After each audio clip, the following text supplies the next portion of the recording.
land disputes in Federal Capital Territory during his tenure as a member of Senate Committee on Works. He also was chairman of the subcommittee for projects in the North Central and Southwest regions. Senate appointments. Vice Chairman, Senate Committee on Works, consequently Chairman, Subcommittee on Federal Roads Maintenance Agency. Member, Senate Committee on State and Local Government. Member, Senate Committee on Solid Minerals. Member, Senate Committee on FCT. Member, Senate Committee on Upstream Petroleum. Member, Senate Committee on Drugs, Narcotics and Anti-Corruption. Member, Senate Committee on Privatization. Member, Senate Committee on ID Card and National Population. Member, Senate Committee on Constitutional Review. Some of the awards earned in recognition of his contribution to national development while in the Senate include, but are not limited to, AMA Award for Transparent Leadership 2008, AMA Award for Role Models 2008, Ekiti State Best Senator of the Year 2008, Igede Youth Patrons Award, Africa Youth International Excellence in Leadership Award. Professional activities. On the professional scene, Kila is a fellow of various institutions including Fellow, Nigerian Society of Engineers, Fellow, Nigerian Institute of Building, Fellow, Institute of Corporate Administration, Fellow, Nigerian Institution of Civil Engineers, Pioneering President, Nigerian Institution of Civil Engineers, Registered Member, Council for Regulation of Engineering in Nigeria, Registered Member, Council of Registered Builders of Nigeria, Member, Nigerian Road Federation. Kila is a trade unionist and has led several successful trade union negotiations during his career. He was the chairman of Julius Berger Nigerian PLC Senior Staff Association for 7 years from 1979 to 1986. He later became the national president of Construction and Civil Engineering Senior Staff Association from 1982 to 1990 and was in the forefront of the crusade for the implementation of the federal government's national construction policy. Kila was President General, Senior Staff Consultative Association of Nigeria, now Trade Union Congress. Kila is an astute manager of men, money and materials and has earned him several appointments. Senator Kila is an active member of Anglican Church of Nigeria. He is a member of St. Matthew's Anglican Church, Maitama, Abuja, where he served as the chairman of the fundraising committee in building a church in Mabuchi. He is a member of St. Paul's Church, Efualaye, where his long-term continuous immense activities rewarded him as the Babaijo of the church, being his hometown church. Ladies and gentlemen civil engineers, we present to you the honoree of the second annual Colloquium, Engineer Senator Adefemi Kila.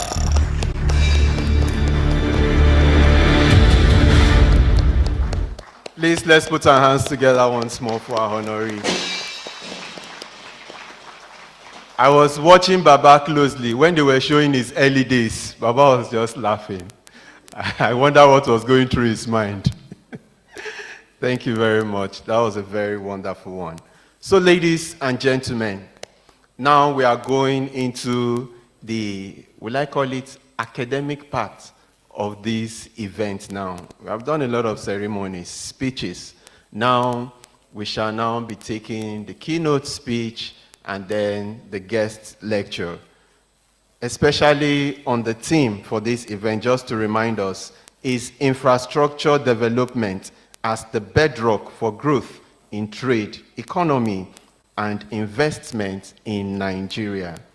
Ladies and gentlemen, may I now invite our keynote speaker to please come forward as we take his citation. Let us put our hands together for Honorable Dr. Dakuku Peter Side.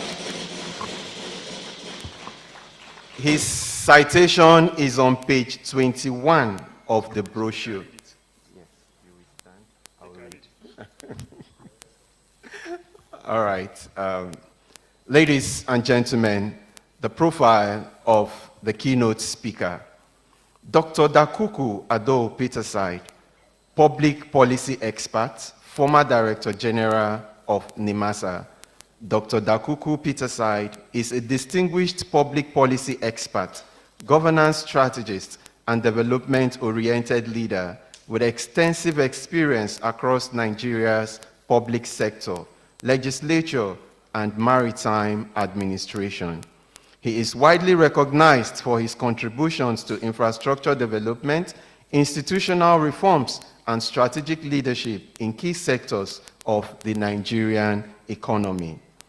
Born in Beriye, Okpobo Kingdom in Rivers State, Dr. Peterside's early life spanned several parts of Nigeria, including Aba, Kaduna, and Port Harcourt, shaping his broad national outlook. Please, a round of applause for him. He attended Okrika Grammar School and proceeded to the Rivers State University of Science and Technology, where he obtained a degree in medical laboratory science, specializing in hematology and blood transfusion. He further earned a master's degree in management and doctorate from the University of Port Harcourt, reflecting his strong interdisciplinary academic background. Dr. Peterside began his public service career in 1999 as Special Assistant on Youth and Student Affairs to the Governor of Rivers State at the age of 29, demonstrating early leadership and commitment to public engagement. He went on to serve in various strategic roles, including Chairman of Opobo Nkuru Local Government Area, Senior Special Assistant on Works, and later Commissioner of Works in Rivers State from 2007 to 2011. As Commissioner, he managed one of the largest infrastructure portfolios in the state's history, overseeing over 200 road projects spanning more than 1,000 kilometers, as well as multiple bridges and major transport infrastructure. Can we put our hands together for him? Amongst many, many others.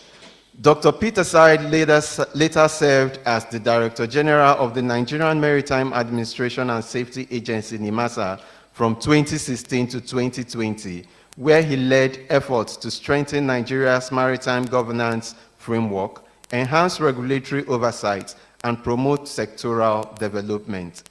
Under his leadership, NIMASA gained recognition as Public Organization of the Year 2016, reflecting institutional improvements and strategic repositioning. A member of the Nigerian Institute of Management, fellow of the Institute of Management Consultants of Nigeria, and a member of the Institute of Medical Laboratory Sciences of Nigeria, Dr. Peterside combines technical expertise with strong leadership and policy insight.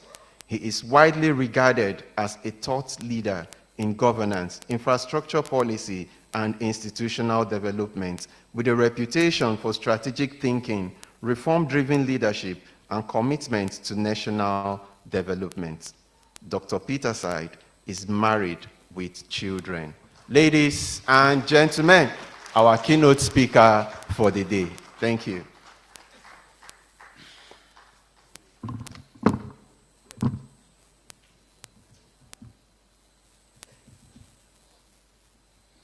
Thank you, Mr. Compe. And the protocol has been established, and so I don't need to go back to that just to save time. But I will pay special recognition to our honoree, Engineer Senator Adefemi Kila, for very many reasons. For very many reasons. I like to say it in one word, that this man is an icon in the country.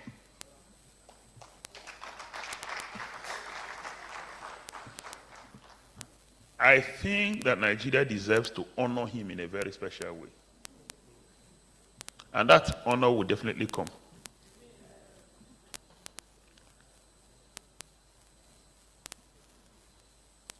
And please, chairman of NSC, who is also chairman of the day, kindly permit me to rest on the protocol you have very well established. And you did a fantastic job. You did a fantastic job. And the chairman of NICE, I told him after his speech that that was a quite an inspiring speech. Quite, and I think I was moved. Most of us were moved. The MD of Nigeria Railway Corporation deliberately, intentionally, chose to abdicate his place here and went to hide somewhere behind. We will not accept that. By the powers conferred on the chairman of the occasion, the chairman has asked me to direct you to come here. Chairman, did you ask him to come here? Please come here. All right, thank you very much. I asked, at the time I received this invitation, I asked how many minutes do I have to speak. I was told that I had 45 minutes, but now I'm informed that I must speak for only 15 minutes. Distinguished ladies and gentlemen, Nigeria's destiny as an economic giant will not be written in political manifestos or in great speeches. Rather, it will be on the strength of our roads, power grid, airports, seaports, generally our infrastructure. Slogan can never make us economic giants. We can slogan for whatever we like. It will not make us an economic giant. And so today, as we discuss on the theme, infrastructure development as the bedrock for growth in trade, economy, and investment in Nigeria, we are confronting a simple truth, that no nation can grow her economy, sustain its trade, or attract investment on the strength of borrowed infrastructure, or even wishful thinking in infrastructure. And that is our reality. We want to be a first world nation without fixing infrastructure. I had written some time ago that wishful thinking is not a strategy. We can wish.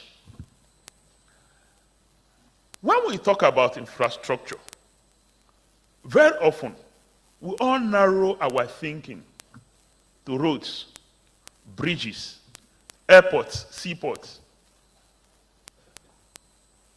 Power. You're very correct.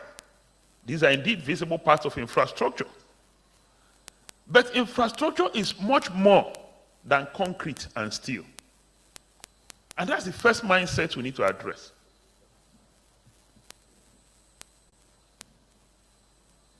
It is the invisible platform that turns raw potential into productivity,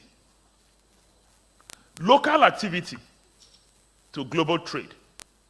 And so when we are able to connect infrastructure to trade, to attraction of investment, when we connect local infrastructure to economic growth, then we begin to realize our potentials. But for most of our policymakers, our focus is transactional. Let's build roads. Let's build airports. Let's build seaports.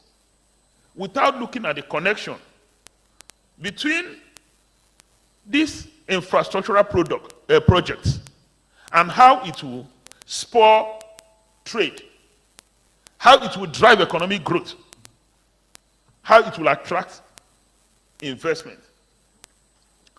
You're very correct. Our case is peculiar. We're a nation that is blessed in all dimensions.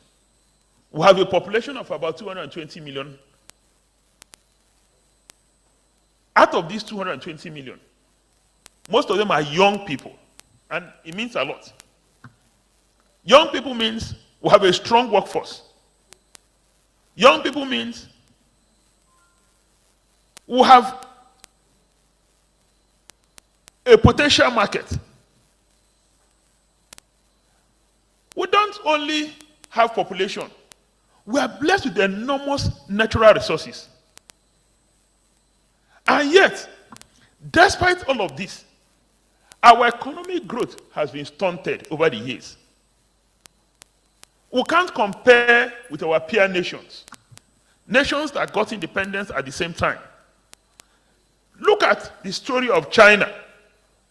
Before 1960, our GDP was higher than that of China. Even after we fought a civil war by 1970, our GDP was still higher than that of China. But something happened in 1978. When that happened, China opened itself to the world. Look at the GDP of China from 1990s till date. It simply grew geometrically. And today, China's GDP is literally several times more than that of Nigeria. What did they do? They did not only open up the economy, they fixed infrastructure. Because they fixed infrastructure, they became the manufacturing hub of the world. They did not only become manufacturing hub of the world, they became the trade center. So they were not only manufacturing. I want you to look at the linkage between the fact that they fixed infrastructure. China has today the fastest speed rail in the world, fantastic roads, airports that can compete with the best in the Western world. And so, our own case in Nigeria, the challenge is what is now referred to as infrastructure deficit or the infrastructure gap. That is our albatross. And it is not an abstract idea. The infrastructure gap is not an abstract idea. It's the fact that today, the roads to enable us move goods from the local area to either where it will be exported or where it's needed is not there. Our rails, is it aviation? We don't have an airport that we can call a global hub. What of stable power supply? What of our renewable capacity? Broadband, data centers, even social infrastructure, hospitals, schools, housing, water systems. Distinguished ladies and gentlemen, this gap is not merely a technical problem. It is a break to our economic growth. It has stalled our economic growth. And we can't be complaining when we know that the challenge is infrastructure deficit. And so that takes me to the question. We have identified the fact that we have infrastructure deficit. How is that connected to trade? It is true, a fact, that trade is the engine of growth. There is no nation that can grow by itself. No nation can pride itself as being self-sufficient. Every nation must trade to make progress. And for trade to function effectively, three things are essential. The first is access to markets and resources. The second is mobility of goods and services. And the third is speed of transactions and delivery. Infrastructure provides all three. Whether access to markets, access to resources, it is infrastructure. If you talk about mobility of goods and services, it is infrastructure. If you talk about speed of transactions and delivery, it is infrastructure. So infrastructure addresses all three. So when you fix infrastructure, you have fixed access to market, you have fixed mobility of goods and services, you have fixed speed of transactions. Can you imagine for a moment if Nigeria can fix all three, and of course, meaning fixing infrastructure, it will mean that we'll have efficient modern seaports and inland ports. If Nigeria could fix infrastructure, it means we'll have a functional rail network that link our ports to centers of production, whether in northern Nigeria. Most of the agricultural products we export are grown in northern part of the country. Can you imagine for one moment that we have express rail that can move goods from northern Nigeria to the seaport of Lagos or Port Harcourt? It will be easier to export. More persons will be involved in export trade. Can you imagine one moment that we have well-maintained roads, functional roads? I don't know how many of you had experienced it. If you move your goods today by road from Lagos to Kano, it will most likely take you at least 7 days by road. By the way, I'm involved in a firm, Transport Rail Services, and I want to publicly thank Engineer Kayode Okweifa, who is first my friend before MD of Nigeria Railway Corporation. He's been our sole sponsor, catalyst, to drive that project where we want to use rail, this is private sector, to move goods from the city of Lagos to Kano. And we have been on this for many years until Engineer Kayode Okweifa came and granted us what is called operating license. On behalf of Nigerians that will benefit from that service, let me publicly say thank you to Engineer Kayode Okweifa. And so, infrastructure is what will unblock our trade arteries and transform Nigeria to a global trade hub. I didn't just say African trade hub or West African trade hub. If we fix infrastructure, Nigeria will be a global trade hub. The reason is simple. We've got a market, smart people, natural resources, rare metals. We have everything. I've never seen a country so blessed like Nigeria. Yet, we're the one country that is battling with poverty and hunger simply because there's something we need to fix and get right. That thing is infrastructure. We've talked about how infrastructure can fix trade. What of economic growth? Growth, as you know, is not just about GDP figures. On a chart, we can churn out GDP. It's about productivity, value addition, and diversification. Our economy still depends heavily on oil and gas. If anything happens in the Niger Delta, the entire country will be shaken. Meanwhile, we have some of the most arable lands in the world.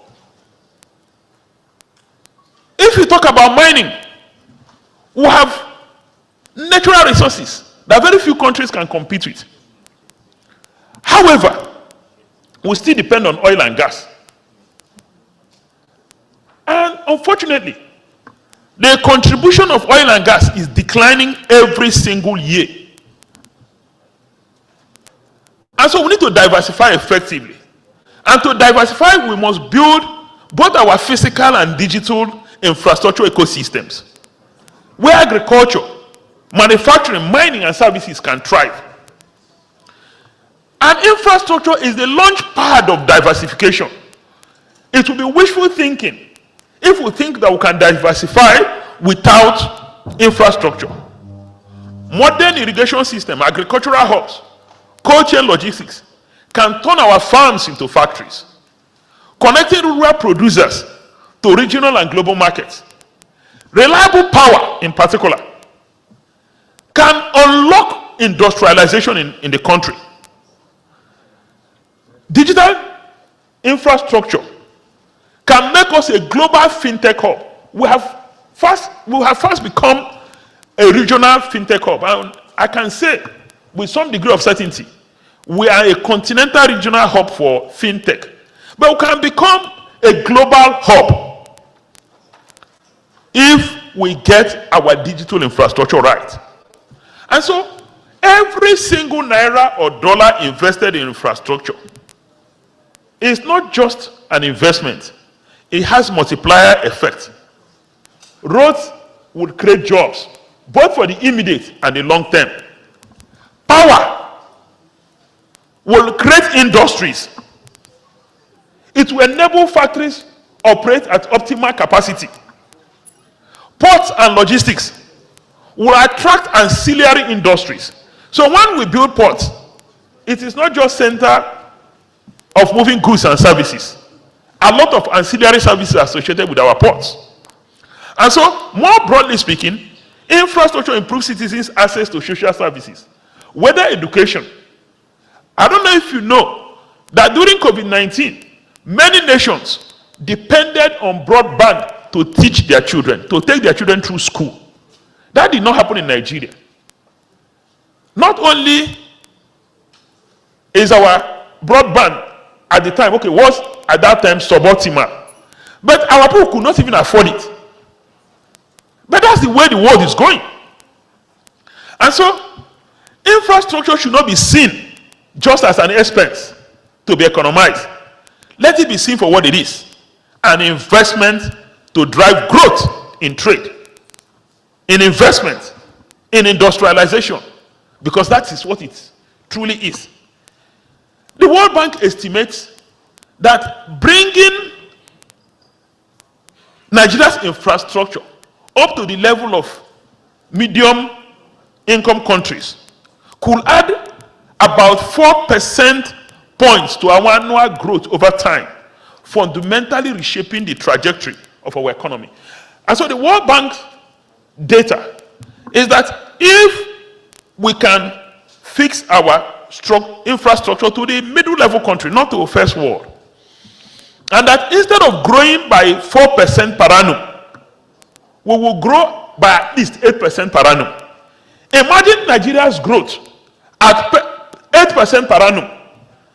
We will leapfrog from what we are today, a developing nation, to, if not a first world nation, at least to a middle level in country with GDP comparable to most European countries, simply by getting infrastructure right.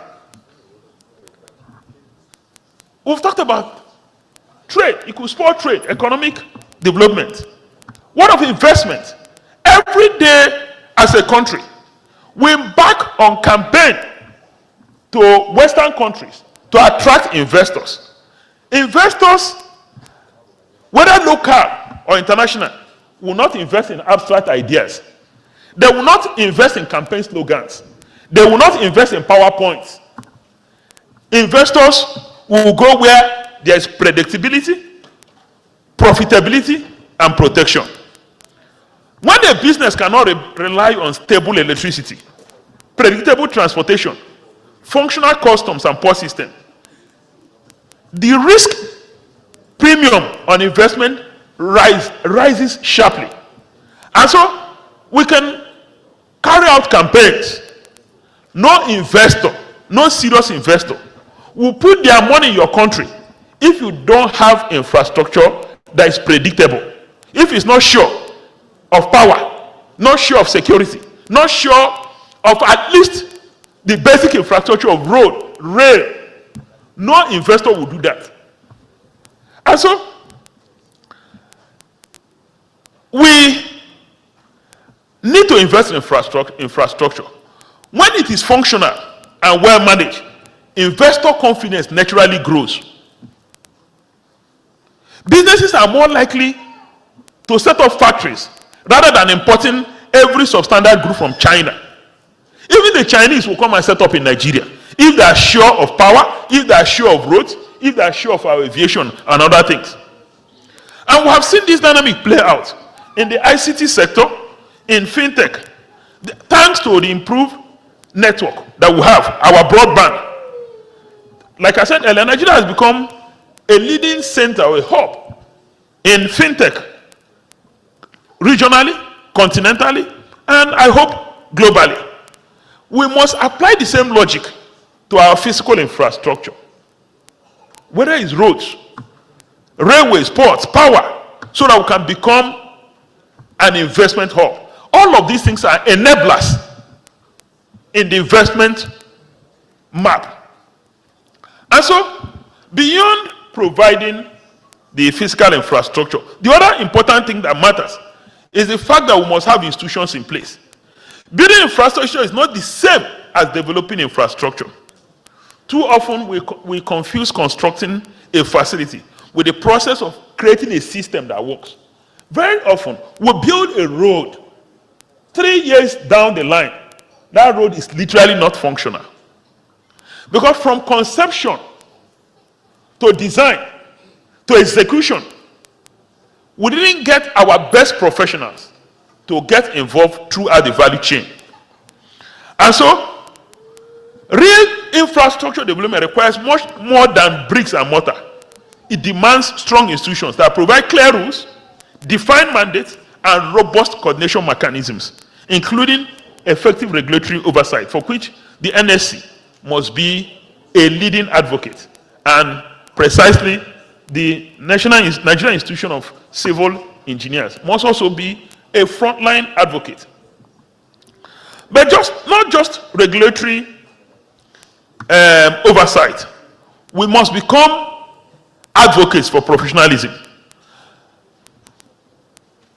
And above all, we need to recommit to technical excellence and integrity and professional integrity.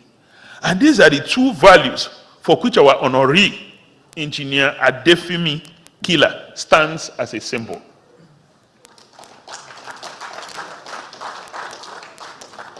Development is not measured by the number of projects inaugurated, but how well those projects serve our people, how long they last, and how they improve the quality of life for all. Infrastructure development, therefore, is ultimately about institutions, the rules, the people, the systems that turn concrete and steel into lasting progress and impact. When we look at the future, Nigeria's position is strategic.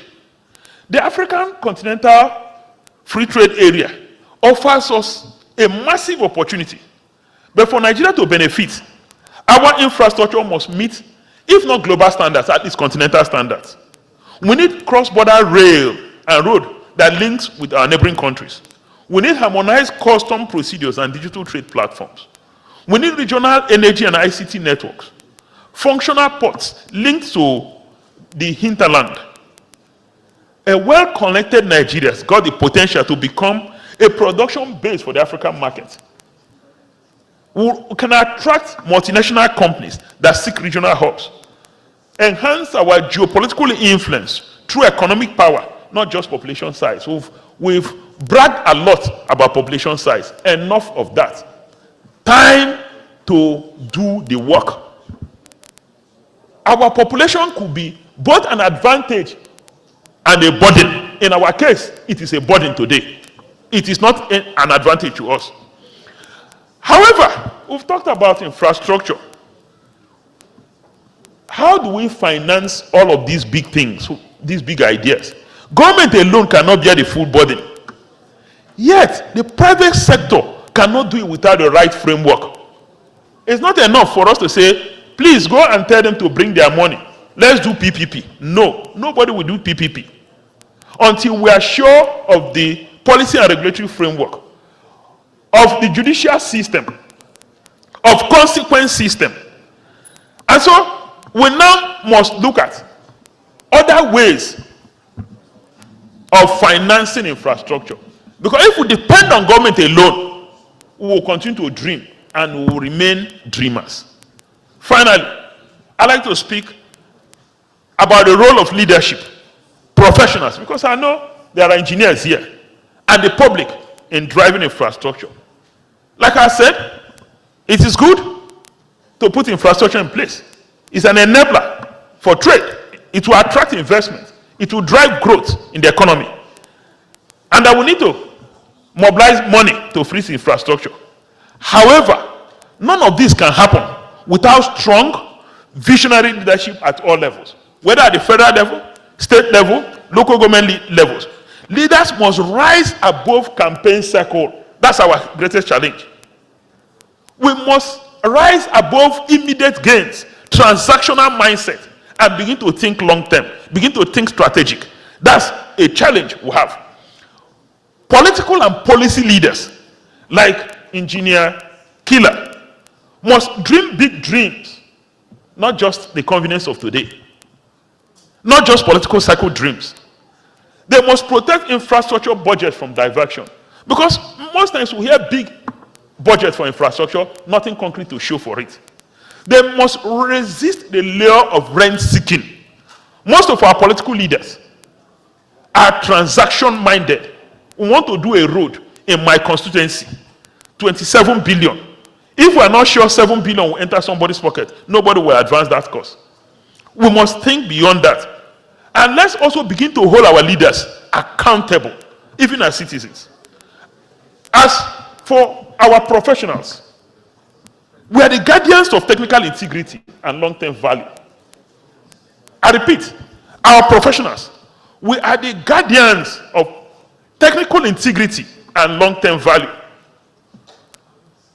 To our professionals, of whom Engineer Kila is preeminent, though he comfortably straddles both the political and engineering worlds, engineers have a solemn responsibility. First, they must insist on technical excellence for every project, from conception to design to execution. Even after execution, insist on technical excellence. They must demand quality or nothing less. And for every project, let's have a clear post-commissioning maintenance framework. That's our challenge in the country. We build roads, we do power. Nobody talks about post-commissioning maintenance. Our politicians are interested in cutting tapes. That's what we love to do, photo ops.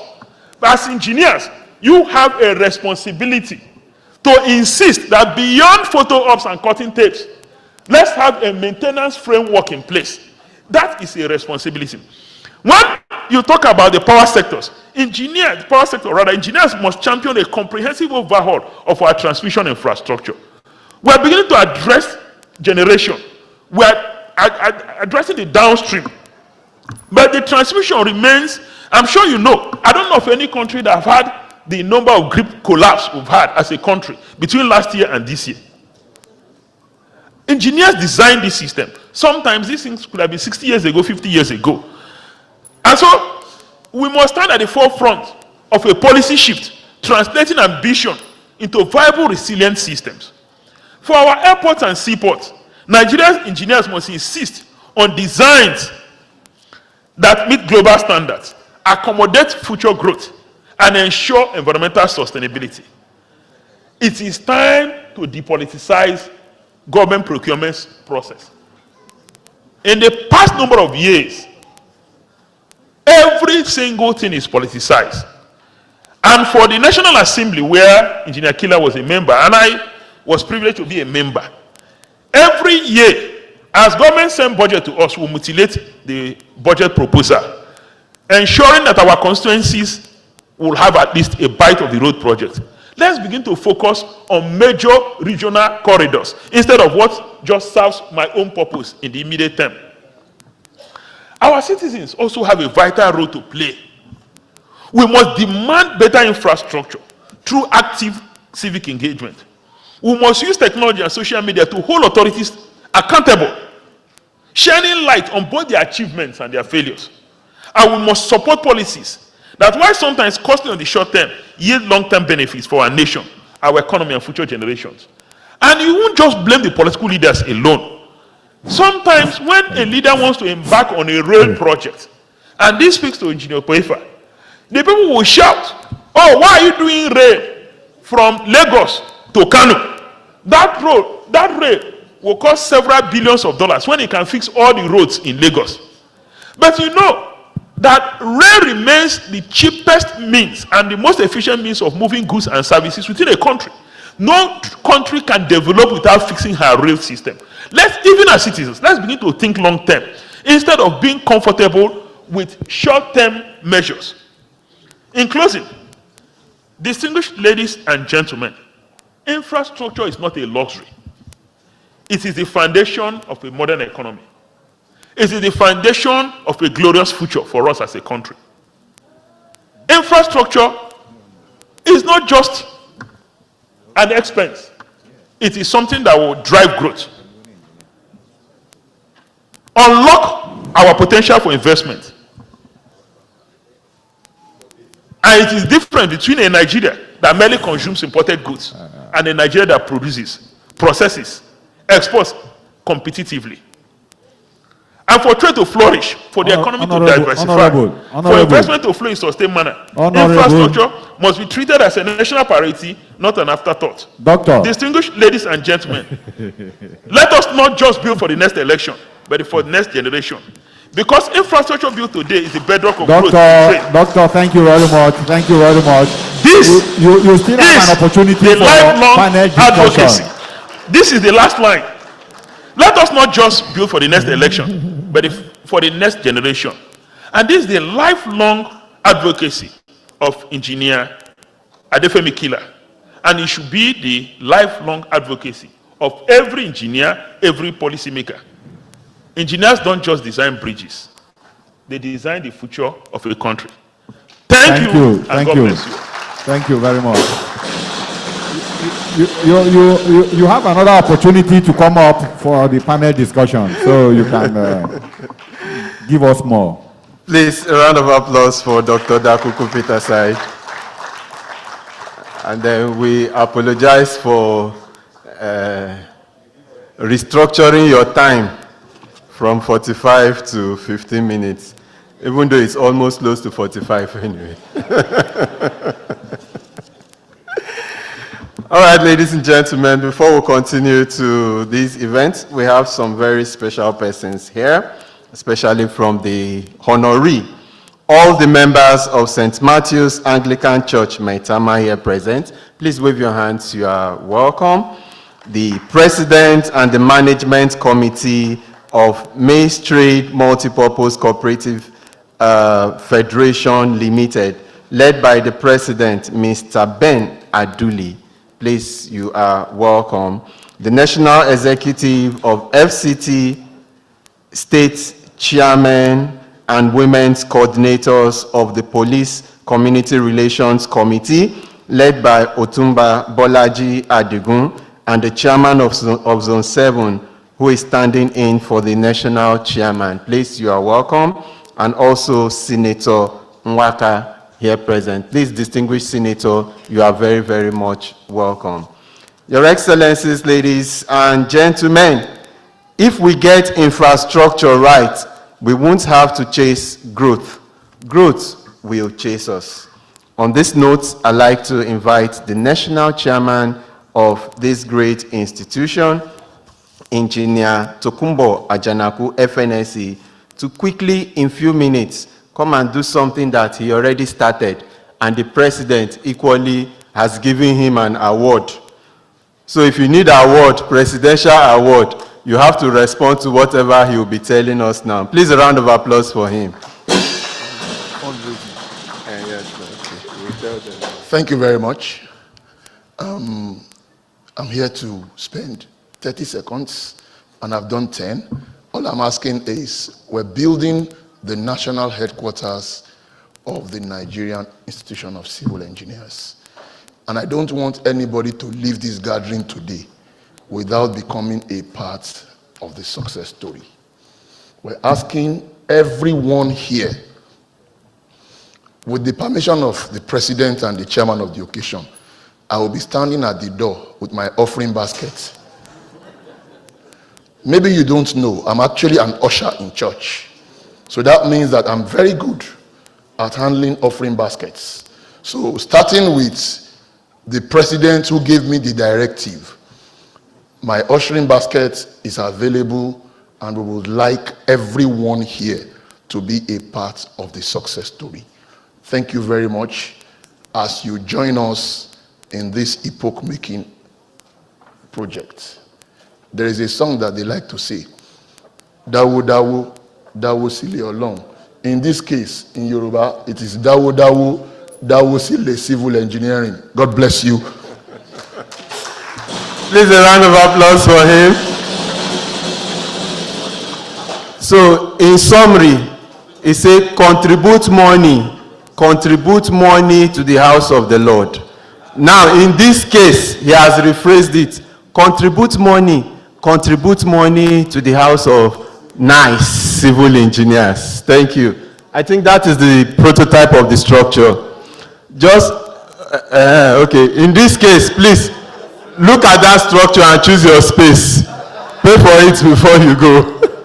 I think I'm already seeing my office on the... I live first floor, second floor for people. Let me just go up. Give me the 15th floor. I'll stay there. Okay, penthouse. No, penthouse is for the national chairman, so that you'll be seeing all of us. So please choose your floor and pay for it before you go. Thank you.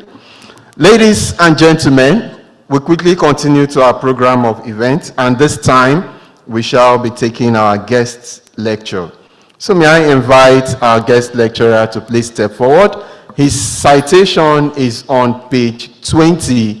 I'll take it briefly, and then we'll have our guest lecture for 20 minutes. Thank you.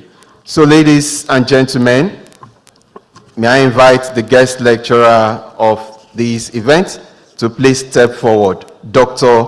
Kayode Okpefa, the Managing Director of the Nigerian Railway Corporation. Let's put our hands together for him.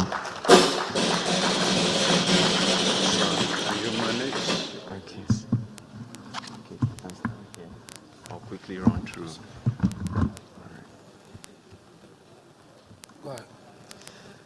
All right.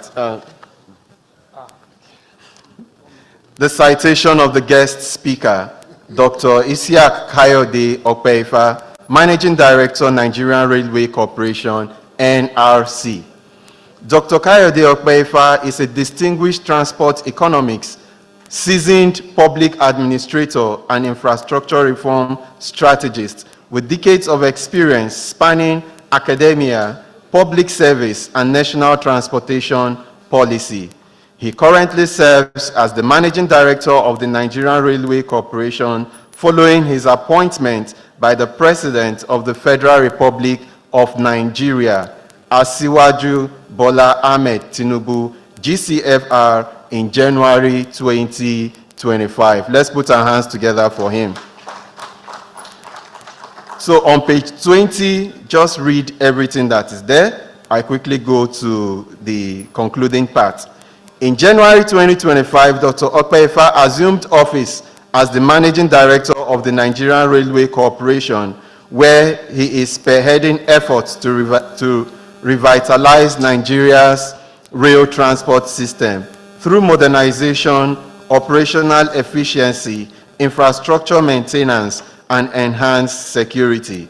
His leadership is widely regarded as reform-driven, collaborative, and result-oriented, with a strong emphasis on systems integration, stakeholder engagement, and public-private partnership. A respected voice in transportation and infrastructure development, Dr. Okpefa brings a unique blend of academic rigor, policy insight, and practical experience to national discourse. His work continues to shape the future of sustainable mobility and integrated transport systems in Nigeria. Let's put our hands together for him. Dr. Okpefa is married and blessed with children. Ladies and gentlemen, our guest speaker for today, Dr. Kayode Okpefa, Managing Director, Nigerian Railway Corporation. The lecture will be for 20 minutes. Thank you. I want you all to read it before I start. This is what, no, not my belly. This is the greatest challenge, if there is any, that we are facing at the Nigerian airport. Our critical national assets is being stolen by the big elites, using the common people to remove the rail tracks. I prepared a small paper for the purpose of this presentation. I'm not too sure is available for the screen. However, taking from what Dr. Dakukus did, I might just follow his style. But let me first appreciate the presence of our distinguished senator and engineer, whose today's work program is fashioned after. Senator Engineer, is it Kila or Kila? Because it depends on which part of Nigeria. In Lagos, it is Kila. In Ekiti, it is Kila. From Igede, F1 line. We want to first appreciate you. I want to say that it's rare to see people like you in the Nigerian space, especially in politics. And that is why people like you don't last in politics. At the point you have to find a way out. The president of the Nigerian Society of Engineers, both current and immediate past, and the chairman of the Nigerian Institute of Civil Engineers. Distinguished ladies and gentlemen, let me also recognize someone who worked and created a path for me at FCT, and that is Engineer Kashim. He was Director of Transportation. Shortly after, I resumed here as a Mandate Secretary for Transportation, and it is during their tenure that the Abuja Rail Mass Transit was put together and the proper way charted. And that was one of the few things I took out of FCT that really inspired me. And I told the immediate past president when she visited us that Nigerian engineers have proven that we can build rail infrastructure. Just like Engineer Kashim, Tony Agwaniru, Tony Agbakuba, Akinteye, Ibiyeye, those are structural engineers at the FCT then who supervise the construction of the Abuja Rail Mass Transit. And even the consulting engineer company, I won't say who owns it, but the serving governor owns that company, also did a fantastic job, Transub Engineering. And there is no reason why you engineers, I'm not an engineer, I'm somebody like Engineer Dakuku. I studied toxicology before I veered into transportation. And to say that it is left for you to take over. The stage is for you. If you like, take it. If you like, but don't even like it, just take it. It is your stage. My father worked for many years as an electrical engineer. By today's balance, he wouldn't be an engineer, except you dash him a fellow of Korean or whatever it is. But he was trained by the military and he established the biggest electrical engineering company until around 1990 when he left and retired. When he retired, Opeva Works Limited. They did most of the power projects in this country, including PTI Wari, Dodam Barracks, Tafa Balewa, Alausa Secretariat, many of the federal colleges, and many of the rural electrification in Nigeria projects. He didn't go to university, but he was a disciplined engineer, using Nigerian engineers to execute this project. When he doesn't bid, Nigerian government will call him to bid. When he bids, his bid will be the lowest. So they don't care anymore. He wins all projects, and then he gives it to people to go and do. That is the culture Nigerian. In fact, it was the only Nigerian company, Nigerian company on National Stadium project. He did the power engineering of National Stadium, Solere. So that tells the quality that you Nigerian engineers have built over time. I want to join other Nigerians to commend this effort. On today's topic, I want to say Engineer Dakuku has actually done. Do you have my slide? Do we have it? If you don't have it, I will manage. Do we have it? I just want yes or no. No. Okay. I want to assume no. So for today's topic, I have personally decided to go theoretical and close my thought as being practical. I will speak ex tempo when it gets to the point at which I will give you my own thought. Infrastructure development as a bedrock for growth in trade, economy, and investment in Nigeria. Unfortunately for many of us, we still don't understand. I'm not talking of engineers, I'm talking of Nigerians. We don't understand what is meant by infrastructure, because we now add another definition of infrastructure. That is the stomach infra. It's because we don't understand it. That's how we can be so shallow to equate infrastructure to stomach infrastructure. I'm trying to make sure I speak to your mind. I try to look for how to describe it. And the easiest I could get for Nigerians, and it refers to the basic physical and organizational systems needed for economic and social activities. Now, the word physical could relate to us, but the word organizational was what Dr. Dakuku spoke to. It goes beyond the mortar, the bricks, and the rest. It is a complete system. And when you go further, it can be soft or hard infrastructure. So it depends on, if you are a computer scientist, you do network engineering, you are into telecommunications, you could have the tower, the everything, the fiber optics, but what drives it is the soft infrastructure. So these days, as we approach the next decade, the AI system, that is the soft infrastructure, will definitely take over many things you do. And already, structural engineer, you started seeing it. Your designs are no longer day and night. It's just a matter of, I want this, I want this, I want this, I want this, and say, send. And the thing gives you all the possible options. Then you start using your own ingenuity. So what I've done is to go back in history. Sometimes in 2009, during the Eyigbeti, when we were preparing for Eyigbeti conference in Lagos, Tokunbo, the chairman, will allude to this. By the way, let me just say how I met him. We met on an infrastructure project. He was secretary to Lagos Infrastructure Project, and I was special advisor transportation. So I had to represent transport ministry on in that committee. And this man rose to become the man to talk to in Lagos State when it comes to PPP. Because it was that committee that handles all our PPP projects. Now, I went further to go back in history. I think it was 2009. We felt we need to transform Lagos. And we need to turn Lagos economy like 1,000-fold. And then there was a brainstorming under Fashola.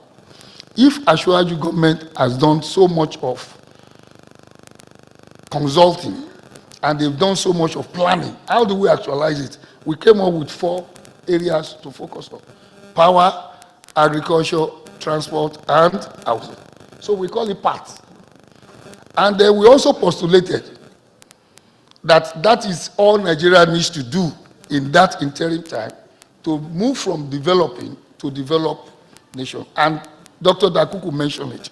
If you cannot have a contribution of not less than 6% from the mobility sector in your GDP calculation, then you will remain underdeveloped. And that's why Nigeria is still underdeveloped. He went on to mention 3 things that you need to get to move. And one of them, he said mobility. Until Nigerian government, I'm saying it authoritatively, I postulated this in 2012 as a commissioner. I did my PhD thesis on this. We will not develop. As long as our mobility sector is left, you can do everything you want to do with power. We are wasting our energy. Do everything you want to do with power. We are wasting our energy if the mobility sector is not fixed. You know why? You will make the manufacturing products, you will generate everything, but you cannot move it. The logistics and supply chain area will be inadequate to manage the economy. Then you will go into deflation. We are now talking investment trade. So it is infrastructure such as mobility infrastructure that actually facilitates trade. All this issue about port, CDPC port, Nigeria has gone to UK to modernize Apapa port and Tinkan port, is all because we want to facilitate trade. And it is the cheapest area of infrastructure that you can put your energy and you get result instantly. But however, it is capital intensive. So I listed here the type. I put transport, I put energy, and I put digital and water sanitation. Common one based on the Sustainable Development Goals. Transportation or transport is no longer called transport. Under the Sustainable Development, we will call it mobility because we made it encompassing. Then I listed the infrastructure areas that is not known to many Nigerians. The public health sector is an infrastructure sector. Remove infrastructure from this public health sector, it collapses. What are the infrastructure? Such as the ambulances, the hospitals, the ambulances, the hospitals that you have in the public health are infrastructures. It's not just when you do like you're trying to build a 10-story building, you're building road, you're building hospital. Electricity, you talk of fuel oil, you talk of coal, you talk of nuclear power, you talk of the grid, they're all infrastructure. I'm going to lower ones, and I go to education.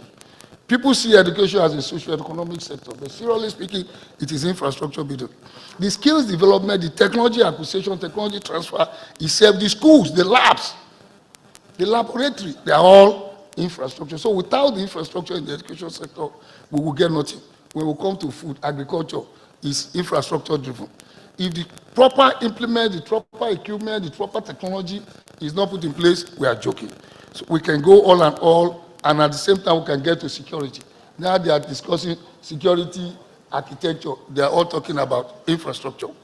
Now, the nexus between infrastructure, trade, and investment. Infrastructure, trade, and investment are deeply interconnected, forming a continuous cycle. You cannot say it is here or there. It is a continuous cycle that keeps moving. At each element, as each element supports each other, creating a self-sustaining system ultimately creates what we call the ultimate growth in the economy. Now, I now move to trade. Okay, I don't know, it's already showing. Okay, can we go to the next slide? I'm trying to move, I don't want to be. So I now put up trade investment as drivers of economic growth. It's like I've taken notes from Dr. Dakuku's paper. When you have trade, you have investment, and you add trade to investment, what do you have? You have high productivity, income growth, and economic growth. The more important thing is sustained growth depends on both working efficiency. So we can do whatever we want to do. We can build bridges, we can build ports, we can build rail system. If it is not efficient, we are joking. So for it to be efficient, we need the organizational systems. So I am going to focus on my area of competence, and that is rail. Dr. Dakuku has given me a good basis to move on by referring to mobility, rail, and the role it plays. Can we have the next slide, please? Rail is one of the most powerful yet underutilized instruments of development in any country. It operates quietly, often in the background, but its impact is far-reaching. Rail system play a critical role by connecting production to the markets through the following. You can read all those down. But the point I'm trying to make here is this. When your rail system is efficient, your mobility system is efficient, when your logistics and supply chain management system is efficient, I can't imagine you want to build this building and you are engineer Kashima & Co. Nigeria Limited. You've gotten the contract for 50 billion to start off. You have all the resources. How do you move them to site? It is through the roads. How? That is mobility. How do you import the facade and all those things you want to put into it? It is through the mobility infrastructure. As simple as it is, if you don't have the mobility infrastructure, many other infrastructure will also have problems. The same way as you don't have the port infrastructure, if you don't have the power infrastructure, all others will not work. I just put a picture of what our government has been able to put together for the Nigerian rail system. You know how our bus stops, our rail stops used to be. Now we are getting closer. What this kind of simple structure to a lot of people is a waste of money. Why this gigantic thing?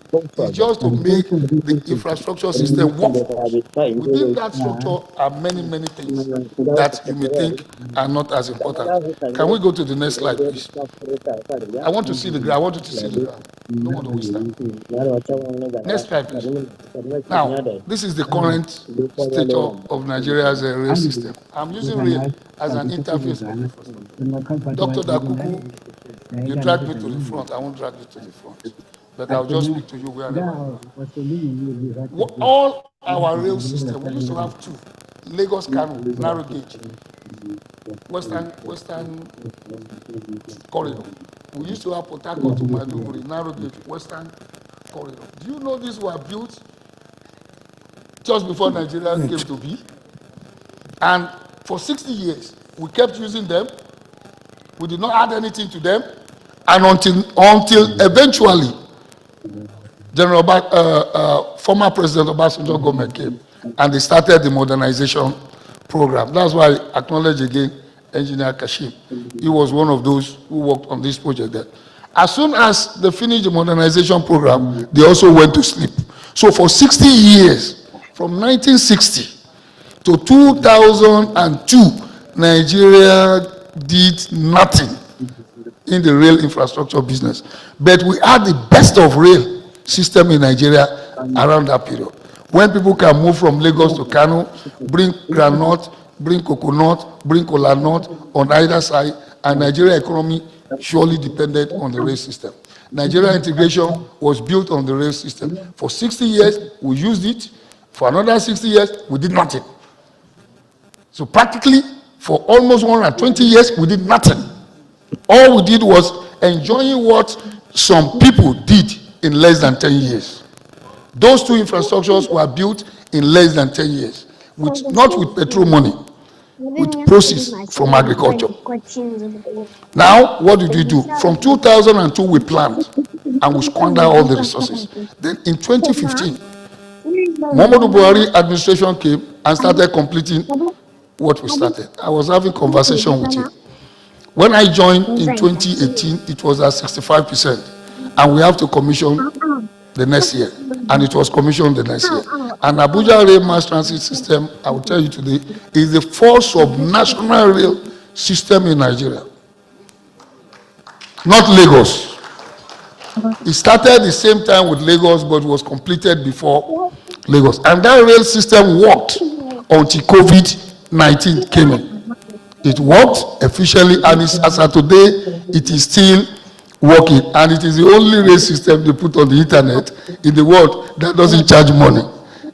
And if you go to that rail system, it is of the best of international standard, and it is being used free of charge. What does that tell us?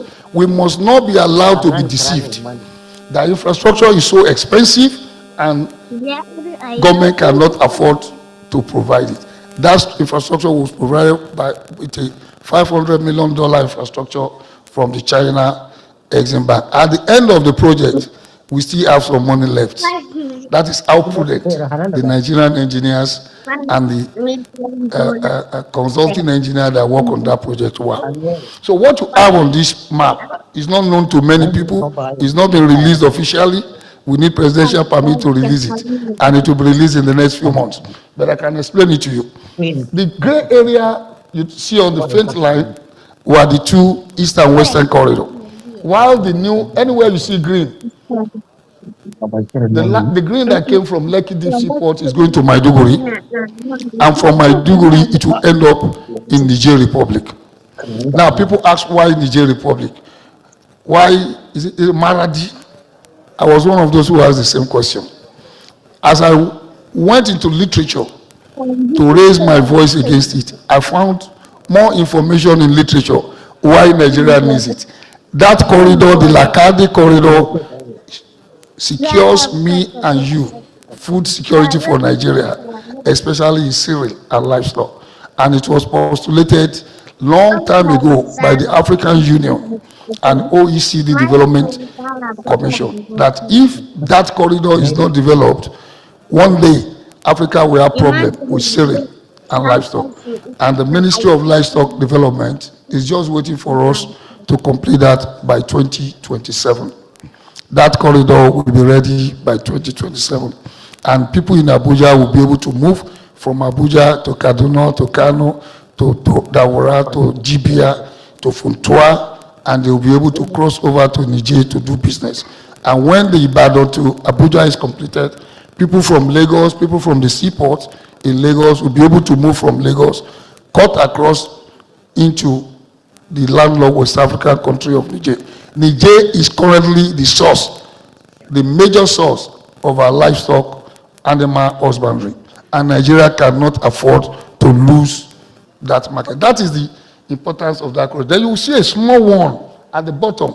We are now trying to link Lekki Deep Sea Port to the Lagos Ibadan, which eventually will get to Abuja and make sure that you can take products from the deep sea port and the Lagos port and the Tinkan port out of Lagos, out of the southwestern Nigeria.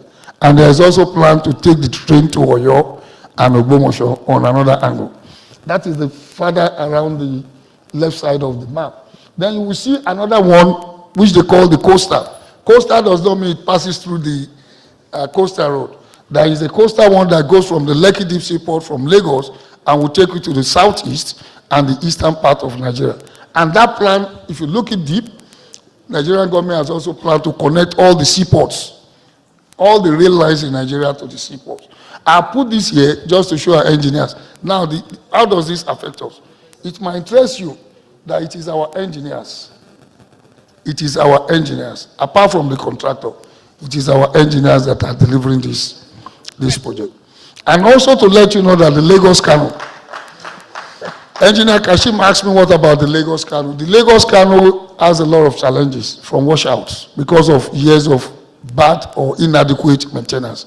Your own people, your own engineers, I don't want to mention companies, are currently rebuilding it. The people who rebuilt in 2010 is a Nigerian company, Costain. Today, they are your members. I know them to be members, and they are former engineers of the Nigerian Railway Corporation who are transported to become contracting engineers. They are building new system to protect. And when it is time to fix Mokwa, where we had a major flood, it is Nigerian engineers too that we are awarding all the contracts. They are the ones that will consider. And I can tell you, they are the best in this area. Because the best also has to do with the cost, and it has to do with the time of delivery. We get faster delivery from them than many foreign engineering companies. And also on that map, you will notice, thank you, sir, you will notice there is a plan to link Ajaokuta to Abuja. I'm aware very soon Ajaokuta will start working fully. There is a concession plan ongoing, and Ajaokuta will start operating fully. And the rail line from Ajaokuta will be linked to Abuja. If that is completed, that means people can move from port, that is Warri, straight to Abuja. And it is also on record, the AKK pipes for the gas pipelines were transported along that corridor. That's just to let you know we are not sleeping, and the Nigerian government is doing a lot to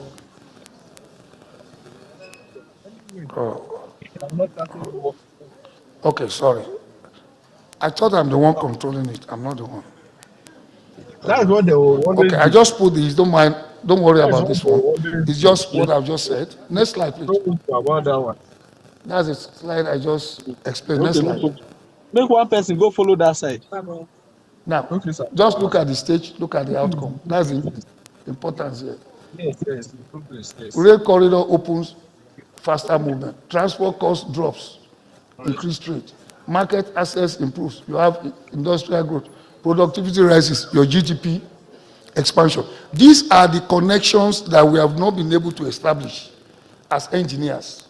We do all this infrastructure, we do all this work, we put all this into the system, but we need to start thinking like the economists. That is why they can't understand us. They can't understand you. When we go for budget, they don't understand. They say, how can we put 1 trillion in rail? They don't understand that for every dollar you put into a rail or into infrastructure, you get $2.5 return. We know where they will put money. Palliatives. So many other things. But not on, if every dollar you put on any infrastructure, you get a $2.5 reward. Immediately, it doesn't need to be completed. People are going to go to work. There's going to be so many things working around the value chain. The selling boli, the woman selling dodo. All of them are going to the construction site. They will start selling things. The artisans, the engineers, they will collect salary. They will pay taxes. These are what developing countries does to rejuvenate the economy. I lived in Chicago for some years, and during the 2008 meltdown to regauge the economy, the Obama administration voted a lot of money. They call it infrastructure investment project. It was meant purposely to revive the economy. And they were removing roads that were good, repatching it. They were pulling down rail to construct new one just for the purpose of bringing the economic back. That is what some of the nexus between trade, investment, and infrastructure. Next slide, please. You know, people feed for my Next slide. All of us here are old enough to know the history of Nigerian Railway. I hate that smell. I've also explained this. Yeah, no. Now, there is nothing new to say, but I will use this opportunity to speak to some people in the media now, focusing on the Nigerian Railway Corporation to bring it down. They just want to unbundle, so sell the assets. Some of us will resign if the assets are to be disposed. Because the moment you dispose the assets of the Nigerian Railway unjustly, in the name of unbundling, we have asked them, give us 5 countries in the world that has run rail without full national government investment. They are still struggling to get us one. Britain, who tried to do it, is reversing. Italy is reversing. The national government needs to fund this infrastructure. If the national government does not fund it, the private sector will not show up, because there will be something suspicious. The return on investment is very low, but the contribution to investment and trade is unlimited. You can imagine people moving milk from Kano. We are already in discussion with them, to Lagos. Lagos is where they drink the milk. Kano people drink, yes, they want fresh water. They don't want refrigerated milk. They take fresh milk in the northwest. But they want to move it to Lagos, where the population is. They have to go by road. Dr. Dakuku says 7 days. Yes, 7 days, that is it. And they will use reefer trucks, refrigerated trucks. That's a lot of expense. We currently have, in the Nigerian rail system, refrigerated containers. We have wagons to move cattle. We have wagons to move vegetables, refrigerated. There is nothing you need more than a rail track to be working. Once the rail track works, all these are available. And it will move maximum 2 days, let's say 3 days, because it will stop at some points to discharge.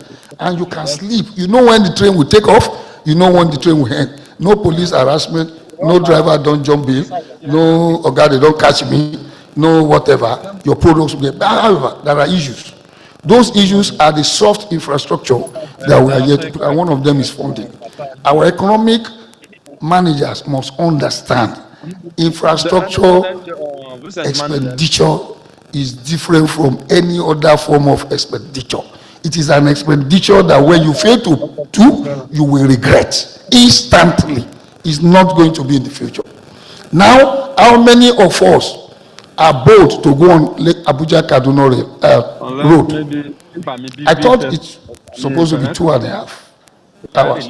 I understand sometimes it goes to 5 hours on that Abuja Kaduna road. Construction is now being disturbed because people are using the road. Maintenance was not done at the right time.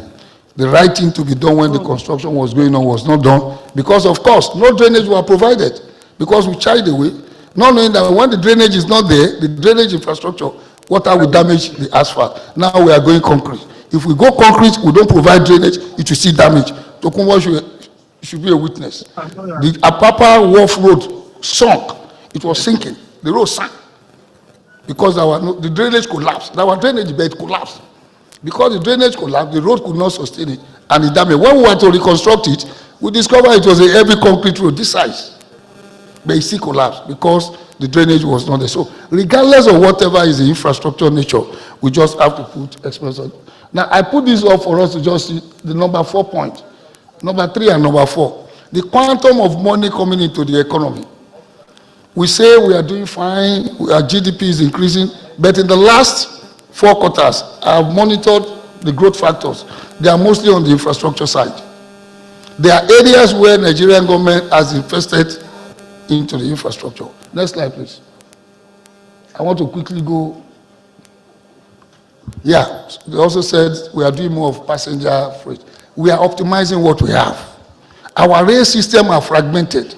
The longest standard gauge is 350 kilometers, Warri Itakwe. Who will transport his rail cargo on a track that is less than 500? So the best they are being put to now is passenger. Once the rail infrastructure goes beyond 500, they start moving freight. And that is why we need to bring the Lagos, Kano, Kaduna, Unguru, Karo, Ramuda back. And we have challenged the economic managers. Give us what we need. In 6 months, we will take that Lagos, Kano, Unguru, Kano, Kara, Ramuda back, and the link between the north and the south will be reignited. People will be able to move products from the inland container port in Kano and Kaduna. People will be able to move cattle and everything.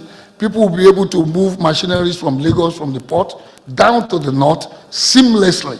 And the pressure you have on Bida Road, Mokwa Road, Jeba Road, where drivers sleep on the road for days, will be over. We have challenged them. And I keep saying it, the people that will fix it are your members. They are your civil engineers, regardless of their status, whether it's an artisan, those guys are superb. During the bombing in Kaduna, the track was reconstructed back to normal by Nigerian engineers of the Nigerian Railway Corporation. We had an accident recently, not caused by the engineers, not caused by the track, but when the accident happened, our engineers mobilized mechanical engineers this time around. The civil got there, found no civil issue. The mechanical and electrical got there, found a coupling issue. They decoupled, and in 30 minutes, the trains were back on track. And in less than 24 hours, they found a replacement locomotive to start moving people from Abuja. I rode on that train on the same day. The internet was agog. 100 people died, 500 people injured. Nigerian rail corridor is not safe. It is safe, but it can be safer if only the appropriate funding is provided for the infrastructural investment. Next slide, please, so I can round up. Next slide. Where do we go from here? Where we need to go from here, let me say I'm very proud to say, I work with so many engineers who have become powerful position holders and friends within the NSC and all the rest. I think the NSC needs to push more. You have pushed a lot, you have achieved a lot on issue of standards and engineering, but you need to push a little bit more to make sure that the economic managers put more funds on all infrastructure, not just roads. We are, Dr. Dakuku mentioned, our impression is that road is infrastructure, is the only infrastructure. No. Infrastructure goes beyond roads, and it is not stomach infrastructure. Stomach, there's nothing called stomach infrastructure. It is just trash. It's just a political statement. I think we should just face the fact. Now, where we need to go is to strengthen governance and execution discipline. Dr. Dakuku mentioned the same thing. And we also need to,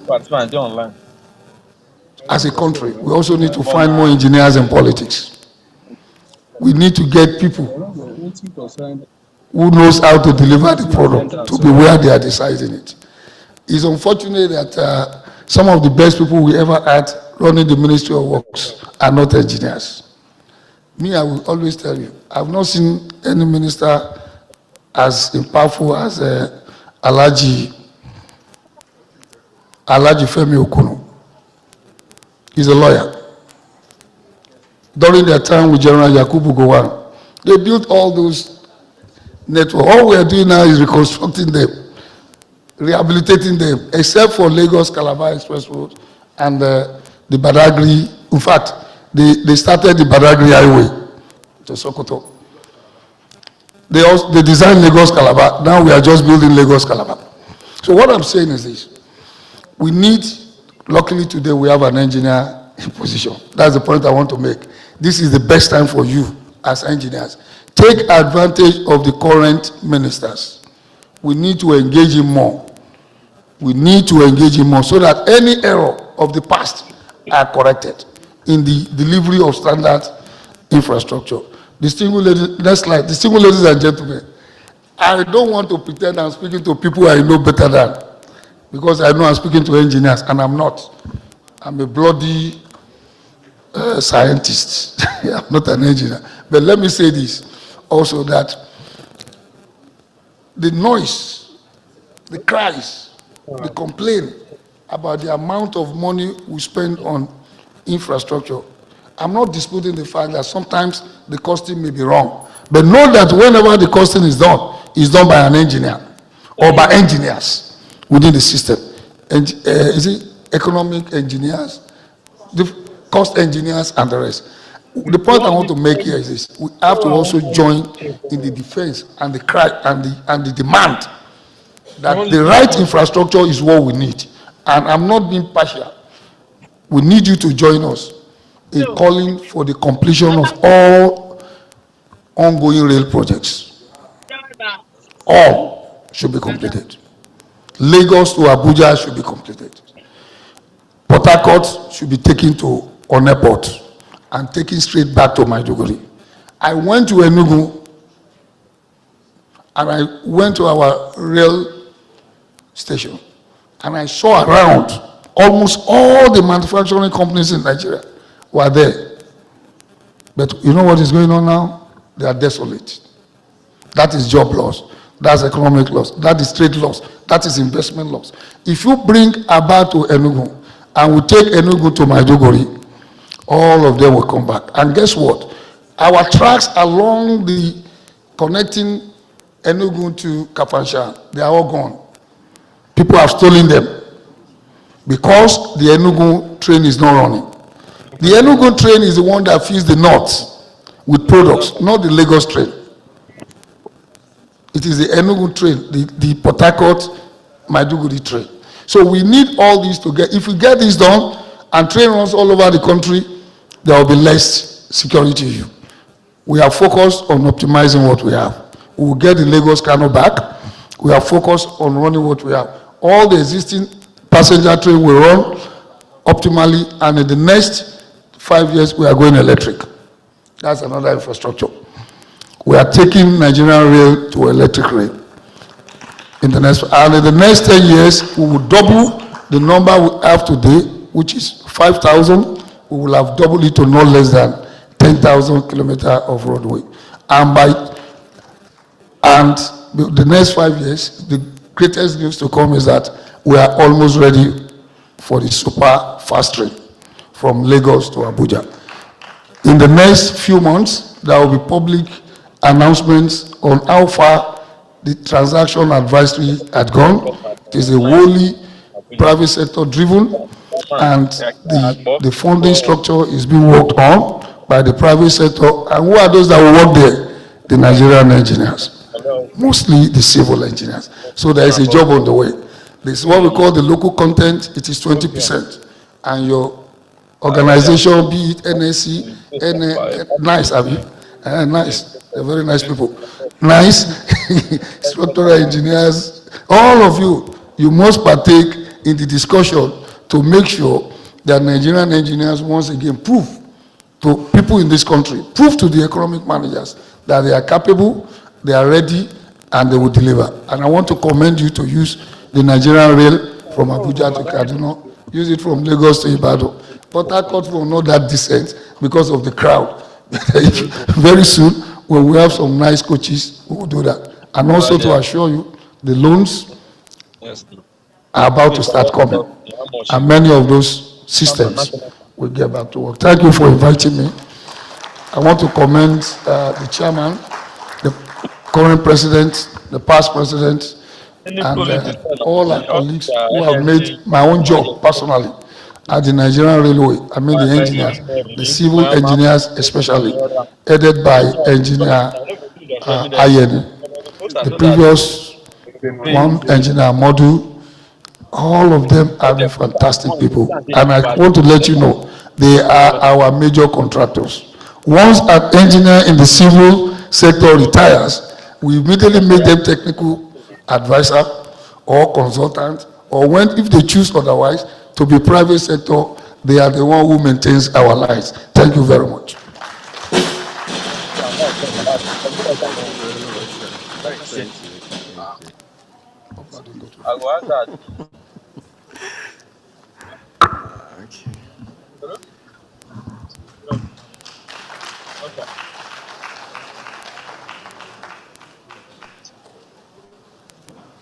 Please, a round of applause for him, a round of applause for him. That's a very wonderful presentation.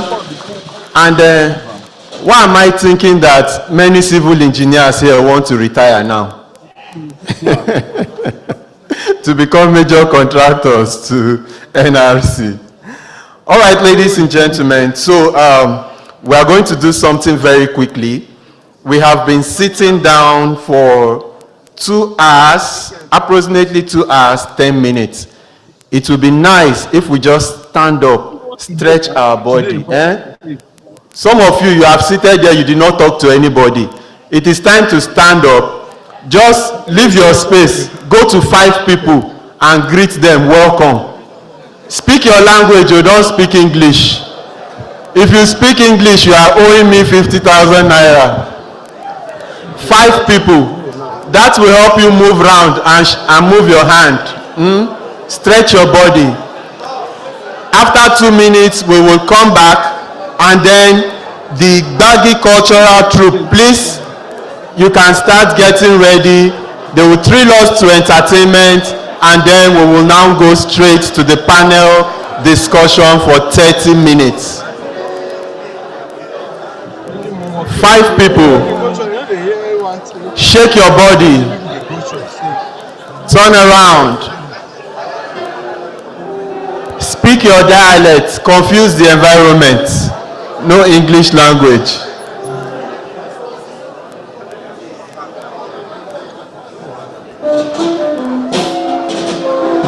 Gbagi cultural troupe, get ready. You're coming up next.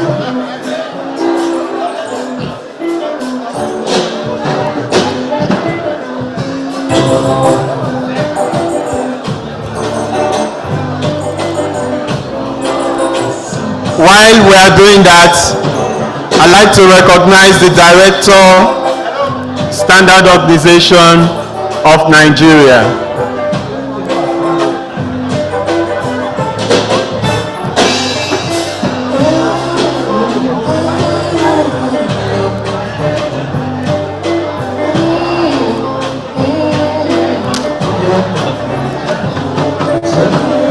We recognize the Director, Madam Bolaji Folusho, from Standard Organization of Nigeria.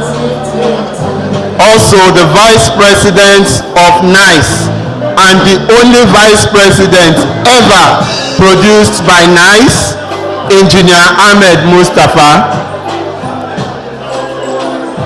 We recognize also Engineer Albert O.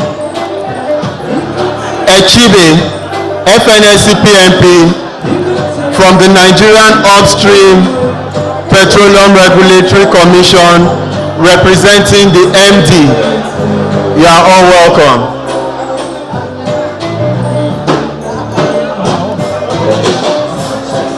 We recognize Regent Mojisola Omishore and Prince Adeshure Omishore, here representing distinguished Senator Engineer Iola Omishore. All right, we can now have our seats. Let us now take our seats. Thank you. Let us take our seats. We shall have time for group photograph. The Gbagi cultural troupe, please, you can make your way to the stage. Thank you.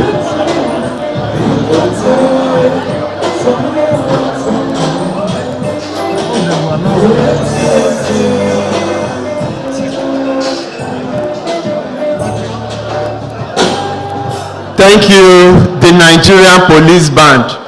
Police is your friend. You can see they are making you dance and happy. Thank you very much. Let's put our hands together for the police band, please. Let's appreciate them. Thank you. Gbagi cultural troupe.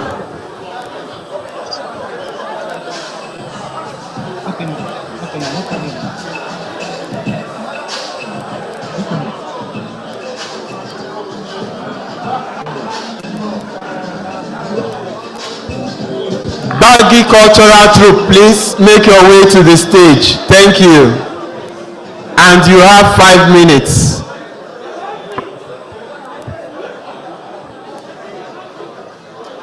Hello, good afternoon, sir. I'm doing fine, sir.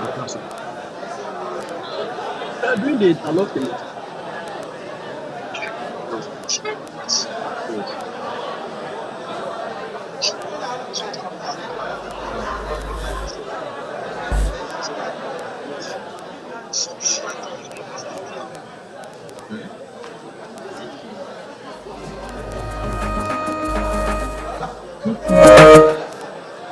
That kind of floor. Do you want people to be on it?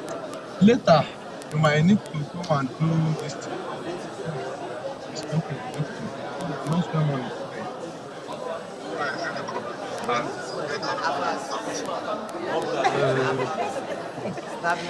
Just because they want to use it to do lunch, I'm looking at it like, I don't know. Well, except you want to. There's no salt and there's no water. That's why I like it. I've never seen water like that.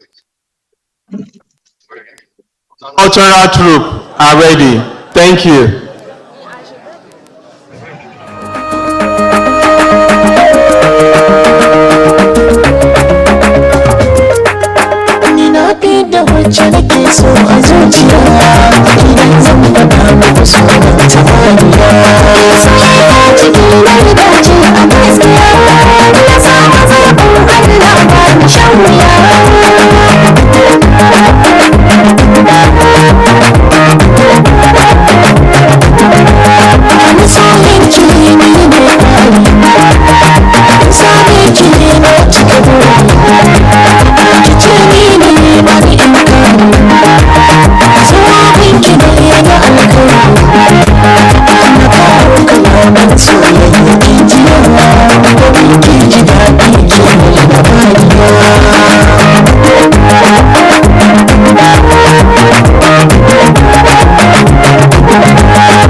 don't take time. Make we measure, man, just do.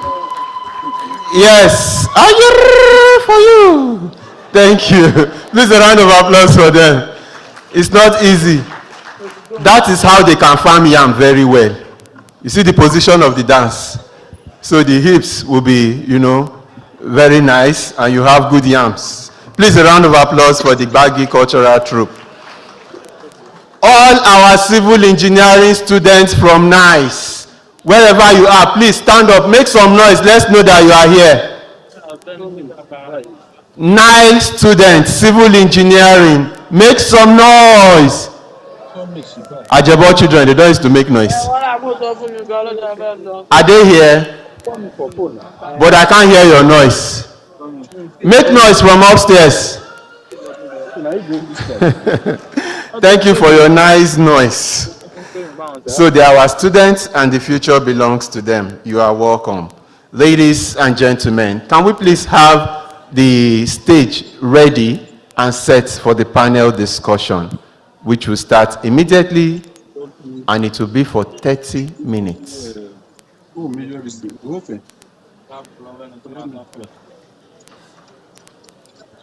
The stage should be set for the panel discussion. I go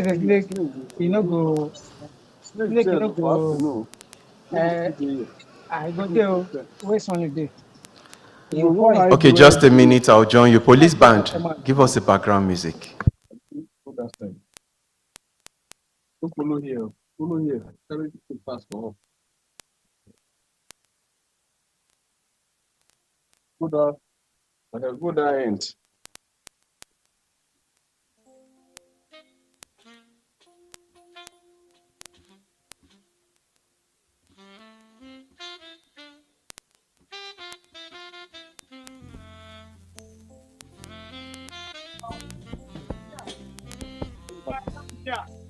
Good day, sir. Good afternoon, sir. Fine. Now the patrol here. Now the patrol here. Now we check us one commission first. No problem. Thank God, sir. Well done.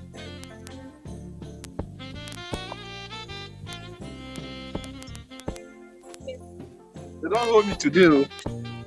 The guy said I no do one document. I can't show up. Because they can buy something for them. Because in the hell, now this is the store. You don't reach? But no matter give it cost, because of the name, man, no sweet me. Because of that name. But if you don't like it, you buy expensive land. That name alone go. You make a first.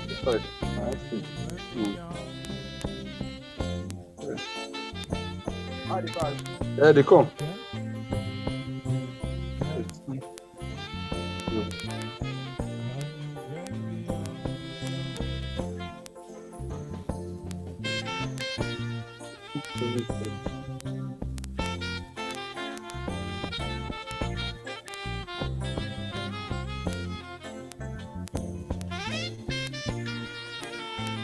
No, go to me. No, go to you will do your own work. I will just show you where you will do your own. No, like, just carry that end. You go. Hold the end. Give me this one.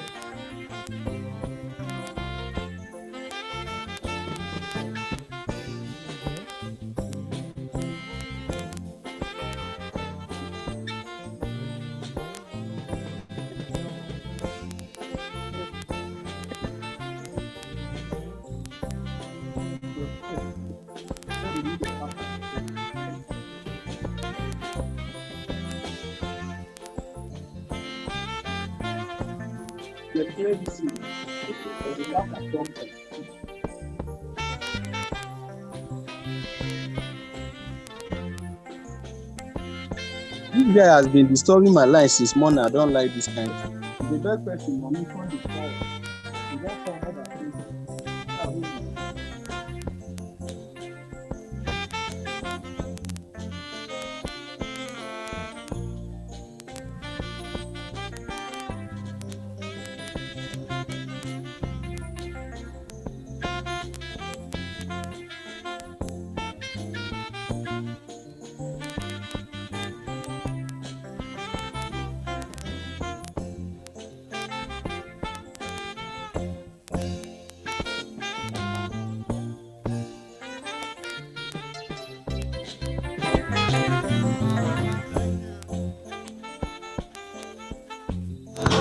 Thank you, the police band. Thank you very much. So very quickly, we shall take the panel discussion for 30 minutes. And first, I will invite the moderator for the session, and thereafter invite the other persons for the session. The moderator for this session is our very own past president of the Nigerian Society of Engineers, Engineer Kashim Abdul Ali, FNSE, FA Eng, MNI. Please a round of applause for him. On this panel, okay, 20 minutes. 20 minutes. On this panel, we have our guest speaker, Dr. Kayode Opeifa. Okay, please, let's get the attention of the guest speaker and bring him up to the panel. We also have Professor Priska Ndu, who is on this panel. Professor Priska Ndu, please come up to the panel. Thank you. A round of applause for her. We also have on this panel His Royalty, Engineer Otis Oliver Tabugo Anyeji, Fellow of the Nigerian Society of Engineers, Fellow of the Academy of Engineering, the OB2 Nnokija. Please a round of applause for him. The OB2 Nnokija. A round of applause for him. On this panel also, we have Engineer Abubakar Baba Bashir, representing the Director General of the Nigerian Nuclear Regulatory Agency. A round of applause for him. So please, our guest speaker will join. Thank you. Make way, can you please?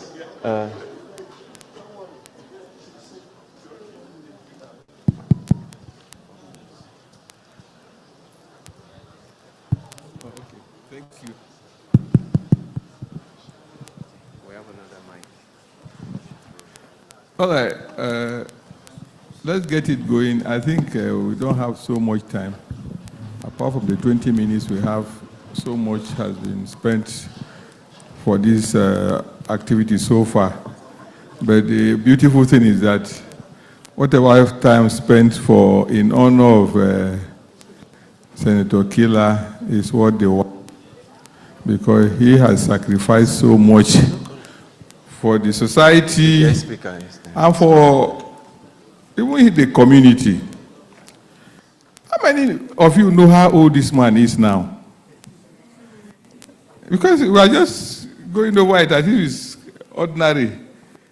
80 years is not something to joke with. And look at you looking like 60 years old. You know. Thank you, sir. Yeah. Okay.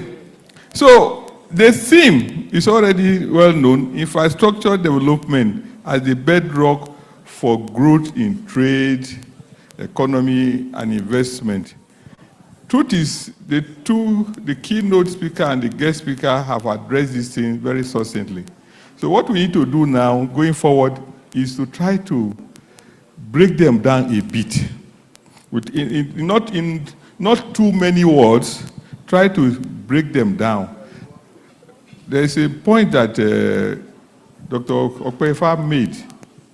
Sometimes, as technical people, when we're developing projects, we only think about the science of the project alone. So when you are making a presentation to people who are not engineers, you are saying, I want to do a road from here to Kaduna, I need 20 billion. They want to know what is the fallout. After we've invested 20 billion, what happens? How do benefits accrue to the nation and to the society?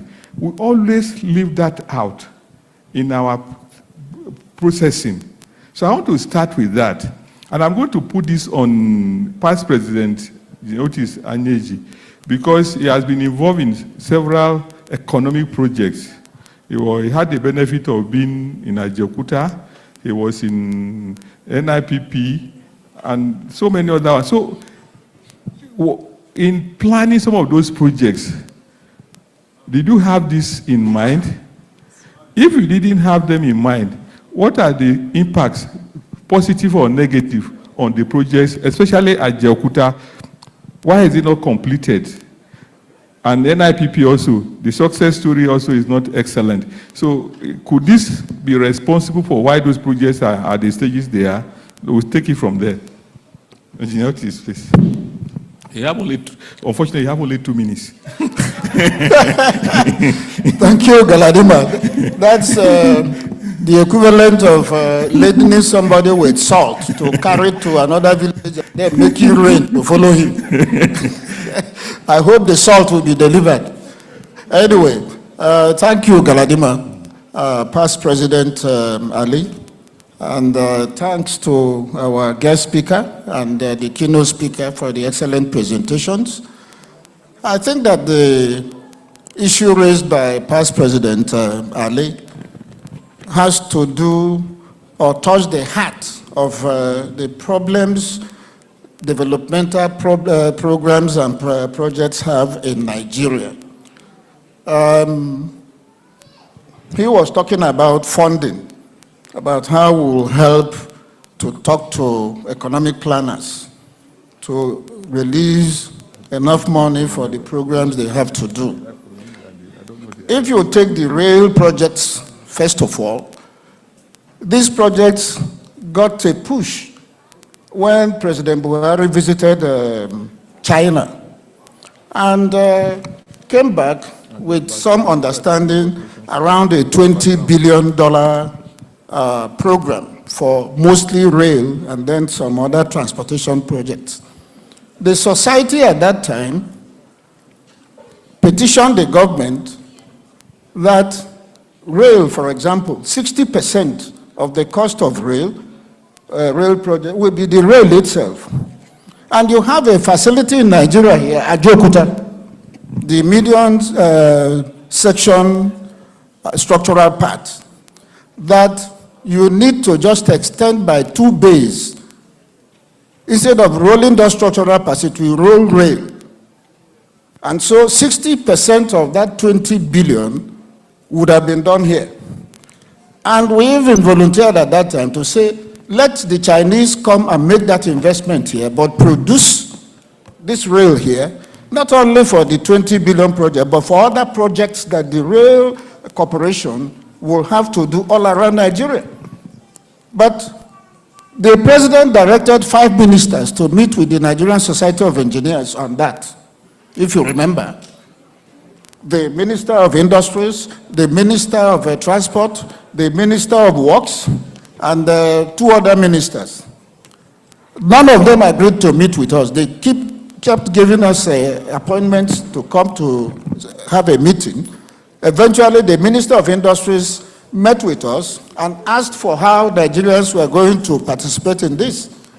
We went to Ajokuta and worked with the Ajokuta management to determine what investment was needed to get the medium section plant to begin to produce rail in Nigeria.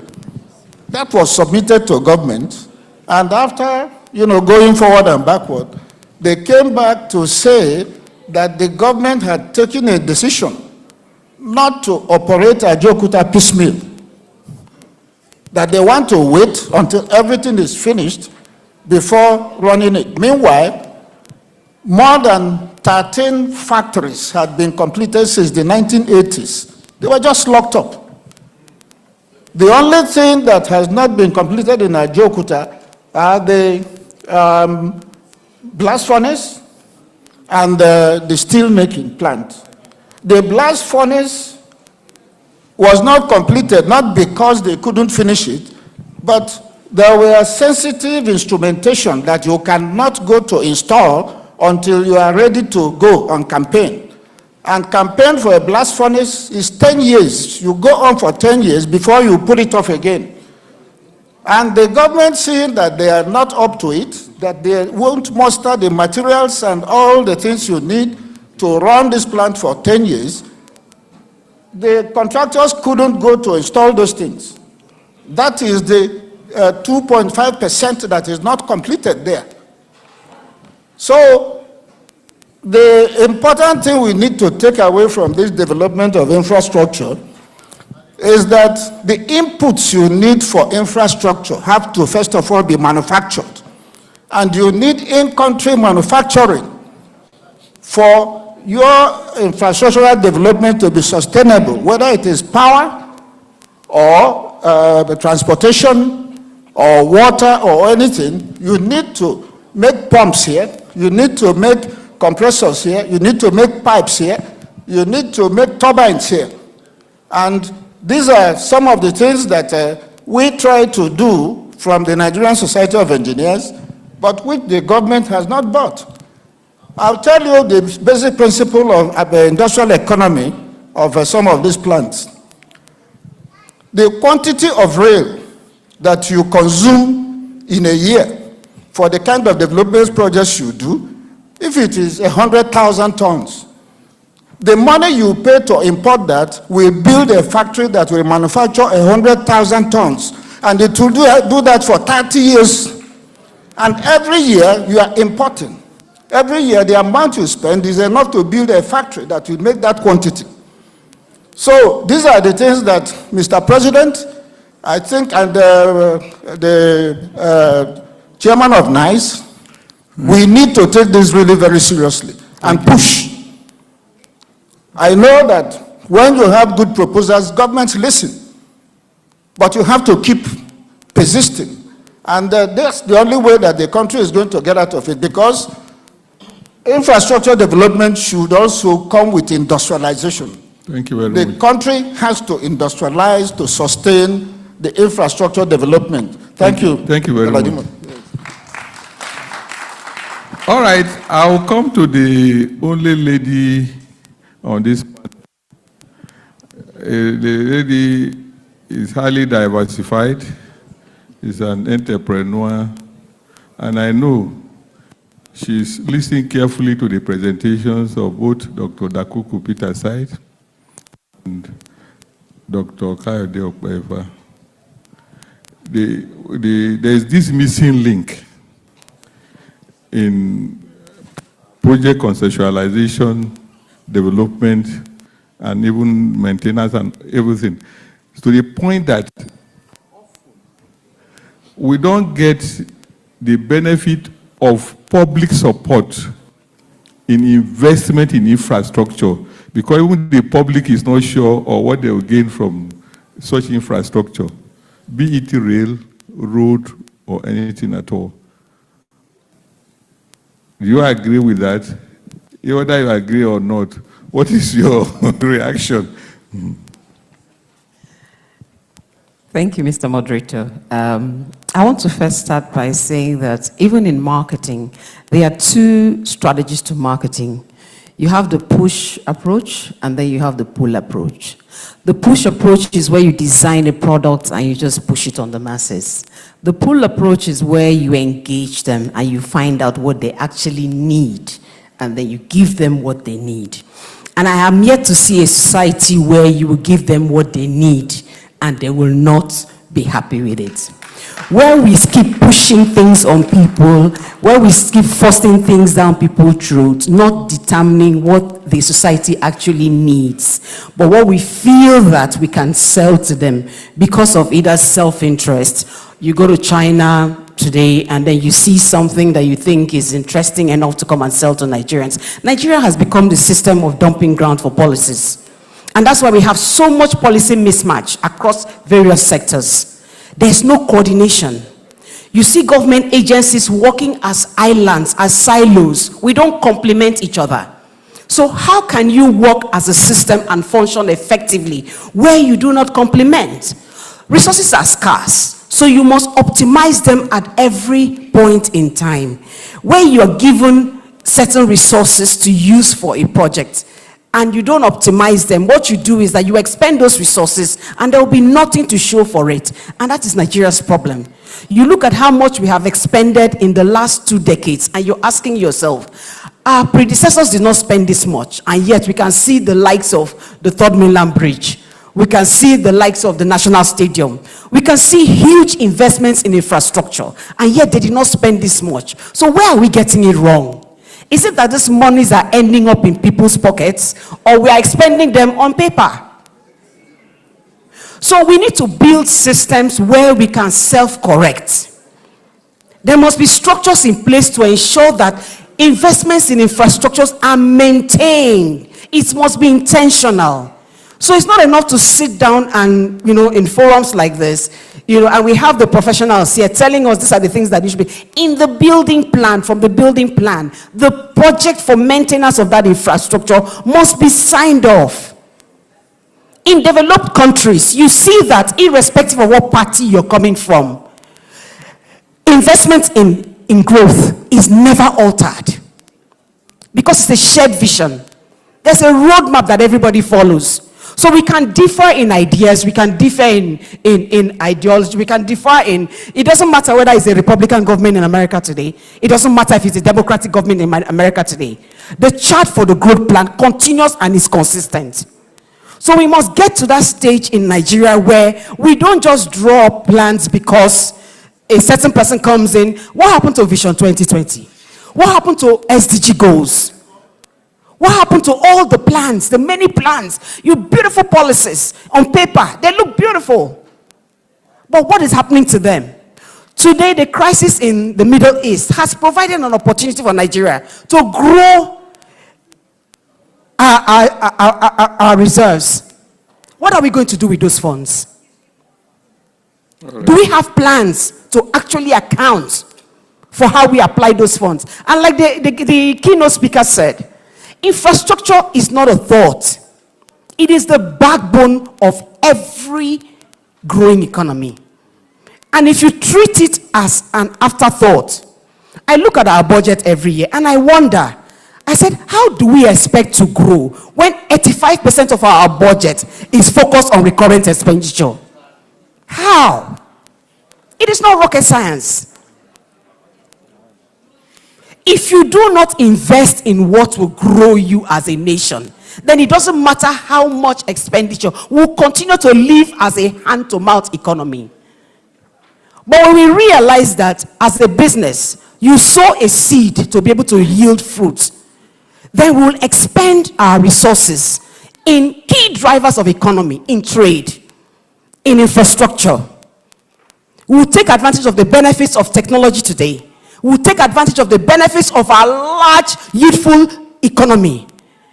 Nigeria has the youngest population in the world. It is a resource.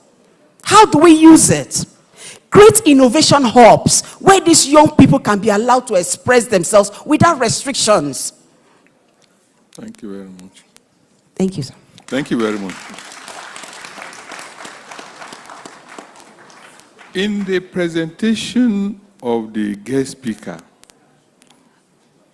they announced that they have a roadmap for the development of railway system in Nigeria.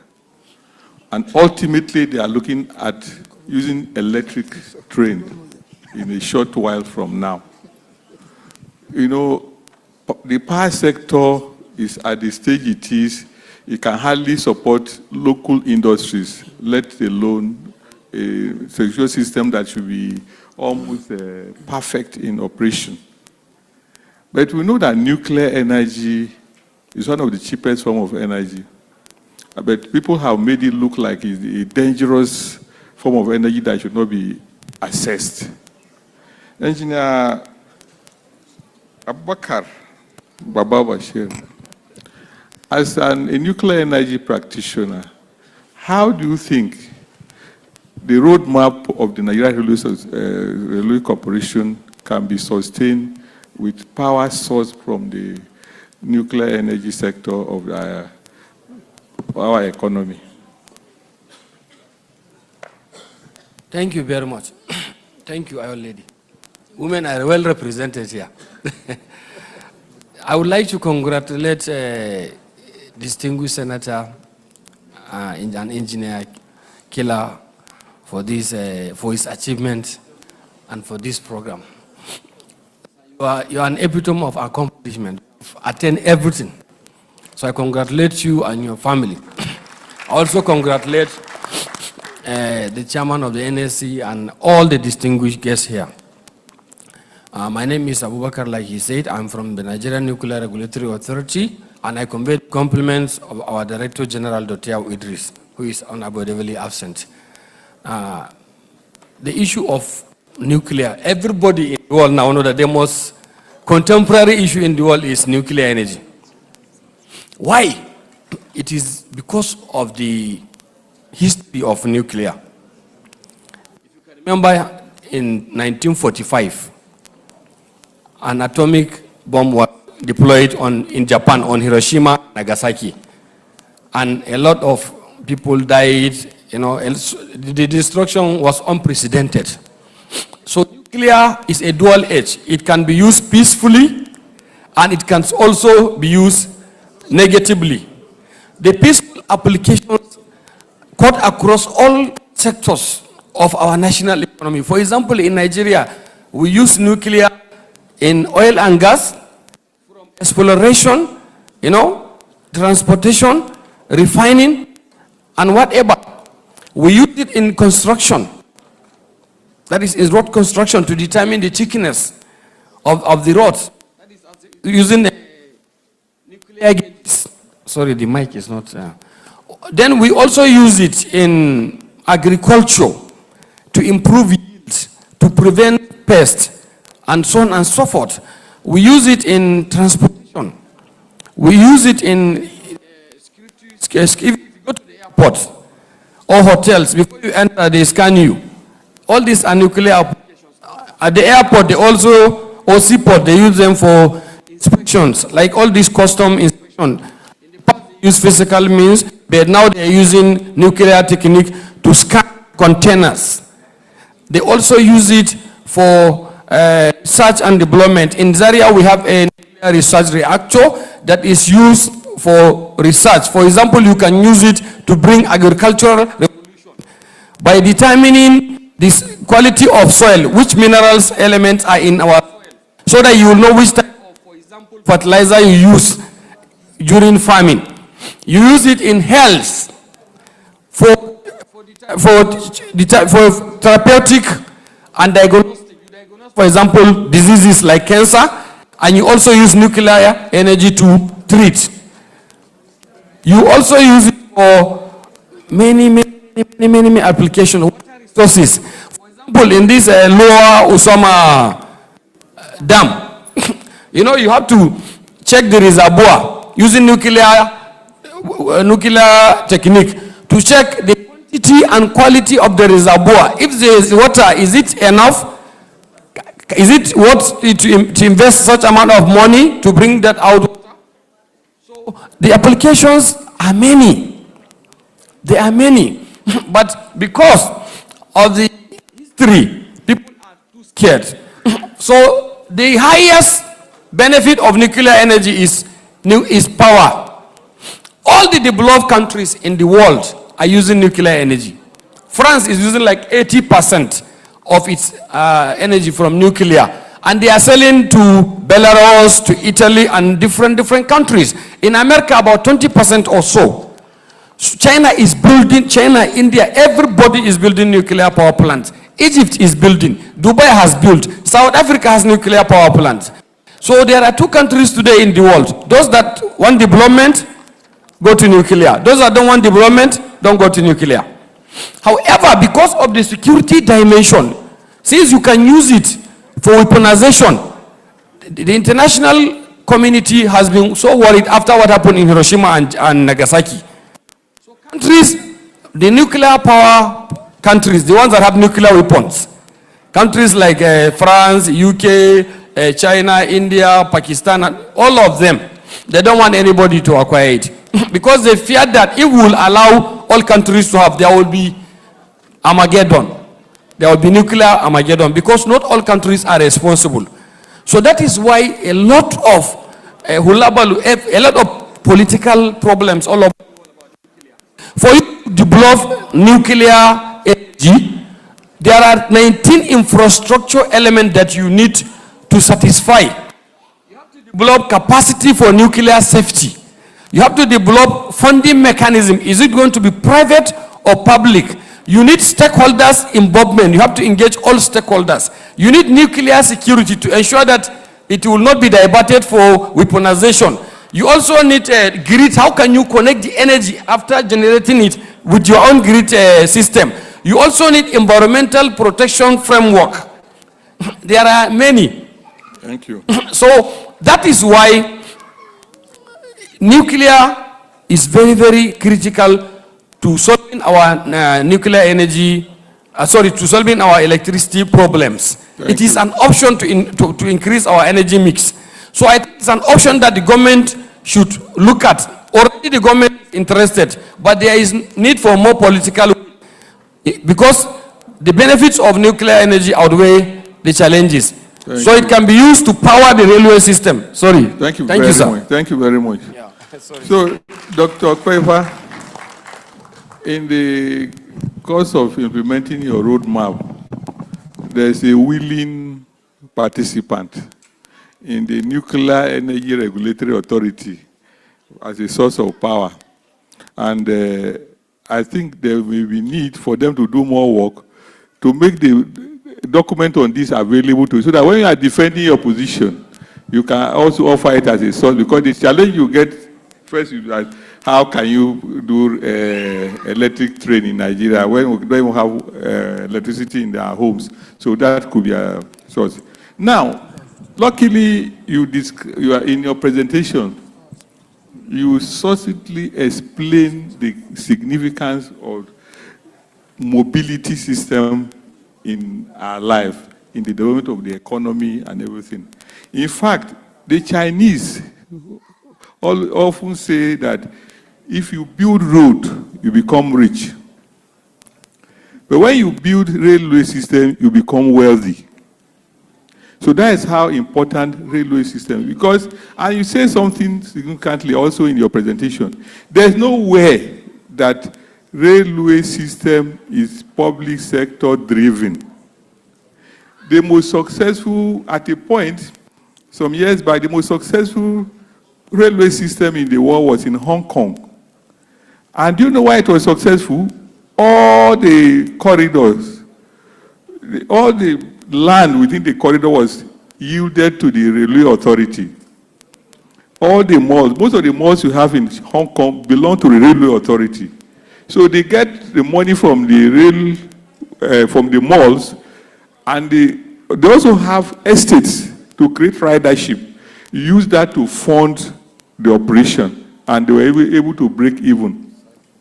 So we wanted to do that in Abuja, that they should allocate all the plots along, about 100 meters up from the railway line to the railway authority, so that they can do partnership with people to build estates, one, to create people who ride the train, and also to get money so that they can subsidize the cost of transport. Because public railway system everywhere in the world is heavily subsidized. And that is why everybody can go on the train, both the big and the small. Now, with the work you have done so far, what do you think in reality is possible? You know, there's no, you have been in transportation. Dr. Beha was a commissioner for transportation in Lagos State many years back. He had been in that sector, and he was doing well, because I knew him before I met him. I always read about him in the media, especially those days that he used to have this Lagos Port, Apapa area, heavily traffic controller in those days. So now you have this vision, excellent vision. How do you see, from what you know of the political system in Nigeria, do you see the possibility of this thing coming to fruition? And in doing this, what exact role do you think the Nigerian Society of Engineers, especially NICE, can play to make this a success? Thank you very much. That's a very tough one. I think you have just asked me a jam question. Fortunately, I passed JAMB at first attempt. It's a complex issue. It's a mix of, it's a cocktail. Rail can be social infrastructure, it can be economic infrastructure. Even Saudi Arabia, for now, is purely social. They want to go economic. Social in the sense that you don't look at the cost, you look at the outcome. Economic is you look at both cost and outcome, and in which case you won't do anything except for speed rail and possible freight. For Nigeria, I am proposing that a meeting be held with the stakeholders and later to address the governors forum on what do we really want. But if I'm to advise, I will advise them to follow the American model. You can't follow the China model because it's communist country. So there's no model. The model is government. Follow the American model. That is the extreme capitalist, which we are. So that we don't start comparing apple with oranges. The British model is welfarist system. But be that as it may, if you look at the welfarist system, the capitalist system, and then we go to the communist system, we look more like the British. But let's go to the extreme, the American system. The government heavily funds the rail system to facilitate development. So Nigerian government should be ready. We should stop listening to those economist mindset people say PPP. That's where it started in Lagos State. They will not come until they see a sign that you want to do something serious. But once you start, they will come in. And that's the American model. All public transport systems in America is by the subnational. The local governments run trains in America. They run the buses, not the state. The state only runs between cities in the state. So that's what I will have. That is a combination of one, every federal funding. Two, every subnational funding with federal support. Three,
actually came to NSC to request to have a joint meeting with them and other civil society to discuss, to see the doability of it.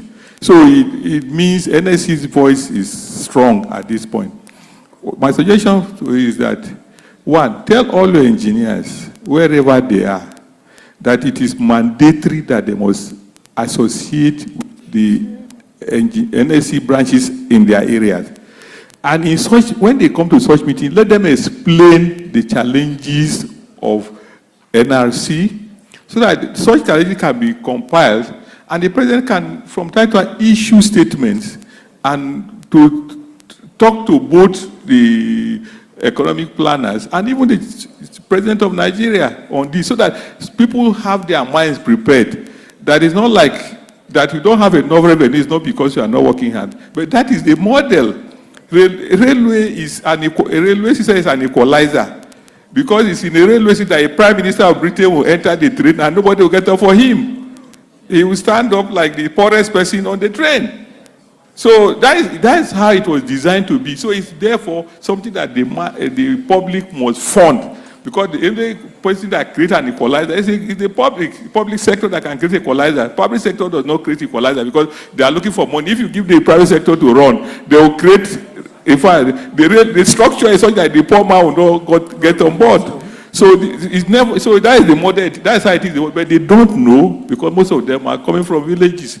They don't even know how this is run. They see it as luxury. They don't know how systems run. So NSC, I'm sure the president will be willing to do that. But first thing is, your own people, you must make it mandatory for all engineers must participate in the NSC activity within the areas they live so that they can air the opinion of the NRC effectively.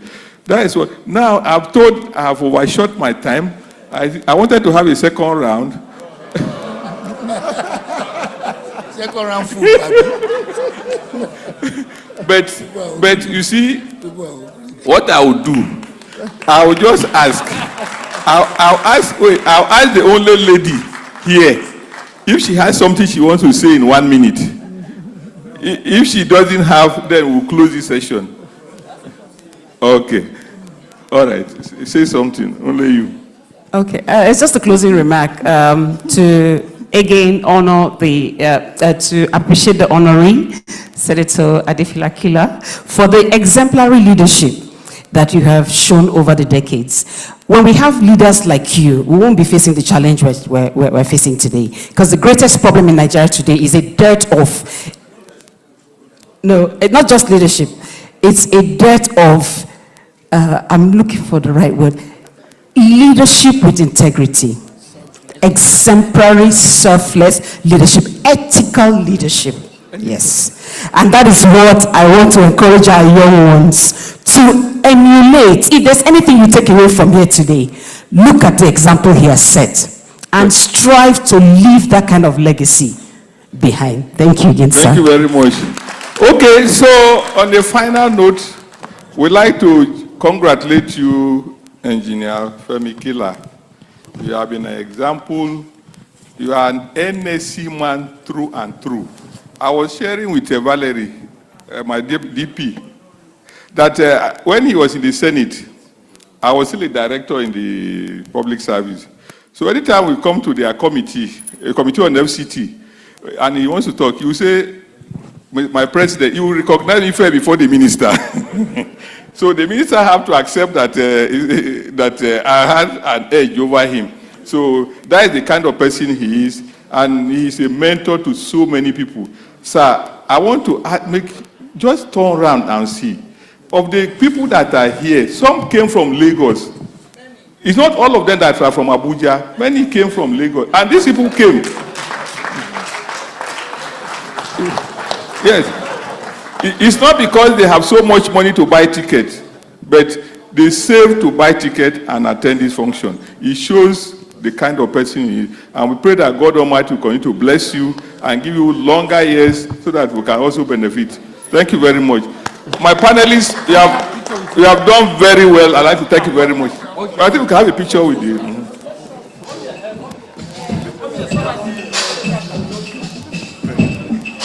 Thank you, sir. Okay.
All right, thank you very much. Thank you very much as we have our seats. Ladies and gentlemen, quickly let me take you through what will be happening before we close this event. We shall now take goodwill messages very quickly in 1 minute each. 1 minute, please. If you come here for goodwill message, just use 1 minute and deliver your goodwill message. And thereafter, we shall listen to the response from the honoree, and then we'll move to the other parts of the event, fellowship conferment, very quickly, vote of thanks, and then we will call it a day. So ladies and gentlemen, goodwill messages now. First, we shall be inviting the representative of all the Lagos people. Anwara, please put your hands together for yourselves. Yes, yes, this is Lagos. And to give us her goodwill message is the immediate past president of the Nigerian Society of Engineers, Engineer Margaret Aino Oguntala, fellow of the Nigerian Society of Engineers, a woman of substantial substance. Let me go and do my work.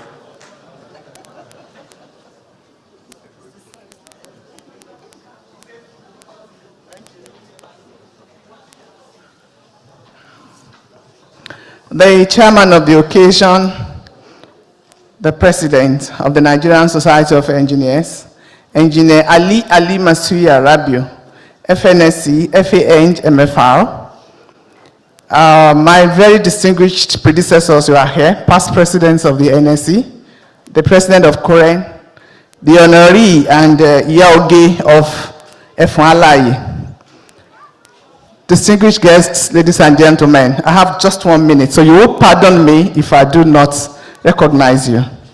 But I'd like to just congratulate the honoree of today. Femi Kila, as is popularly known, is an enigma. It's not just an astute engineer. He is someone who is humane. He has brought up, he has developed, he has mentored many engineers, and I'm one of them. I wasn't going to come for this event. I'm supposed to be in Uyo, and then he called me and he said, unless one of your biological children is getting married on 28th, you must be in Abuja. And I said, yes, sir. I couldn't have said anything more, because he is my mentor, he's my father. When I was president, I used to address him as Baba Oba, the father of the king. And I'm very proud of the person that I am today, because he is the one who has played a very vital role in what I have become today. And so I congratulate him, and I wish him many, many more years, many more celebrations, in good health and sound mind. We shall all be here to celebrate his 80th, 100 and more. And then I congratulate NICE, because it takes a good leader to identify one for instituting this colloquium in honor of Femi Kila. Thank you very much. You have indeed done a lot of us proud. And those of us from Lagos, Eko for sure. Yes, many of us have come from Lagos because of Femi Kila. Thank you very much, NICE, for this very wonderful event. God bless you all.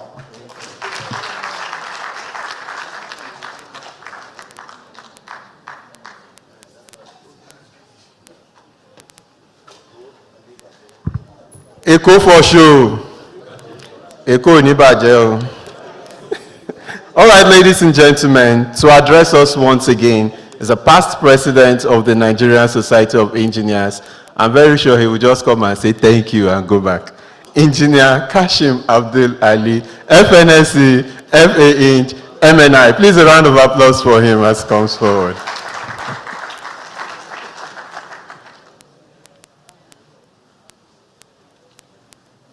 The protocol has been established already, so I adopt that one. I can't stop talking about Femi Kila because he's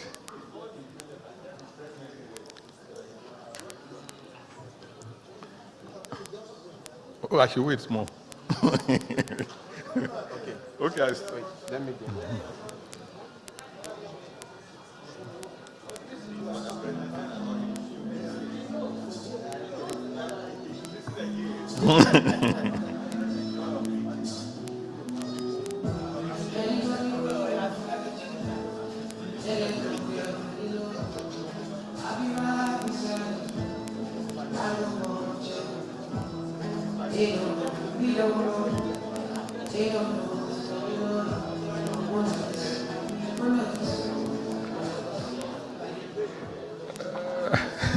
The presidency, I have to wait until you come back. So, Engineer Dr. Femi Kila is such a great man. You know, I knew him, he was already old, in quote, because these bears have always been there. I knew him with the bears. And I used to go to his, even way back when I was chairman of the NSC Abuja branch, I used to go to his office in Julius Berger. And you see, he opens the door for you and is willing to even give more than you have asked for.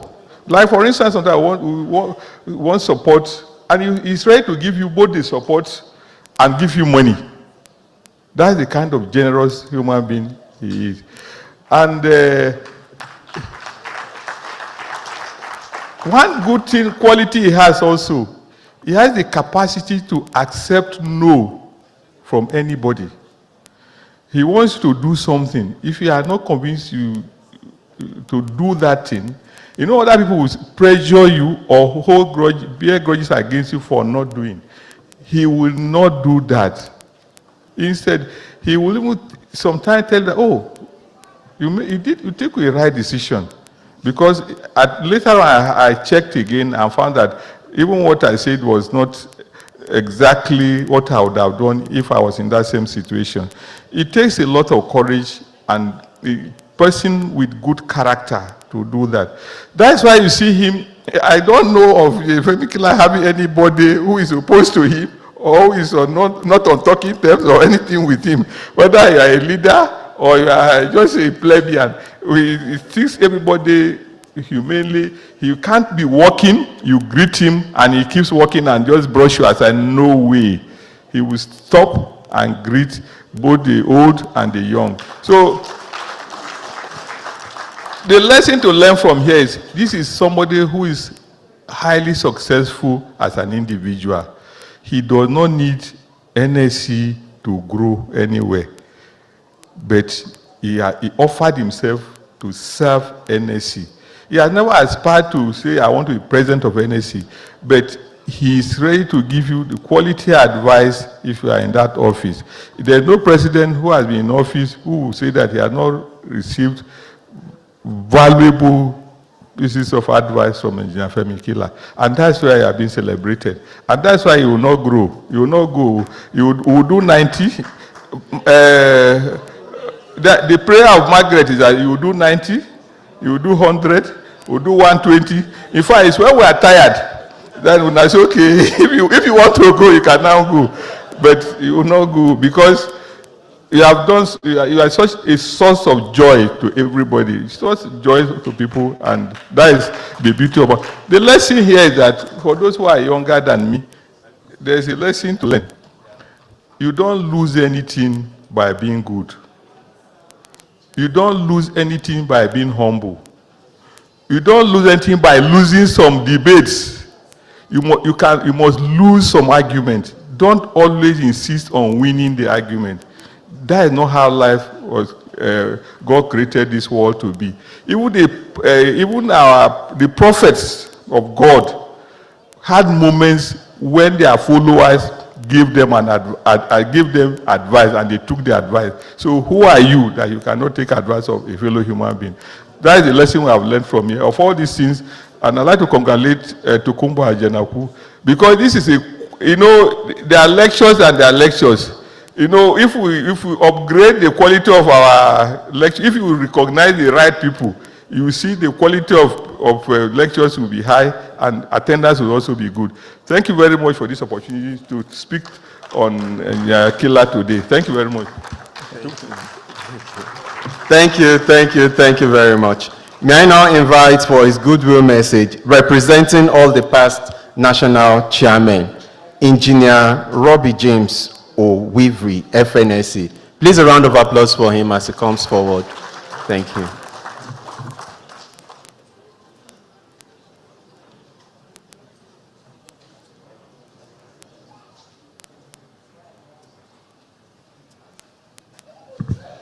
Thank you. Well, good afternoon, everyone.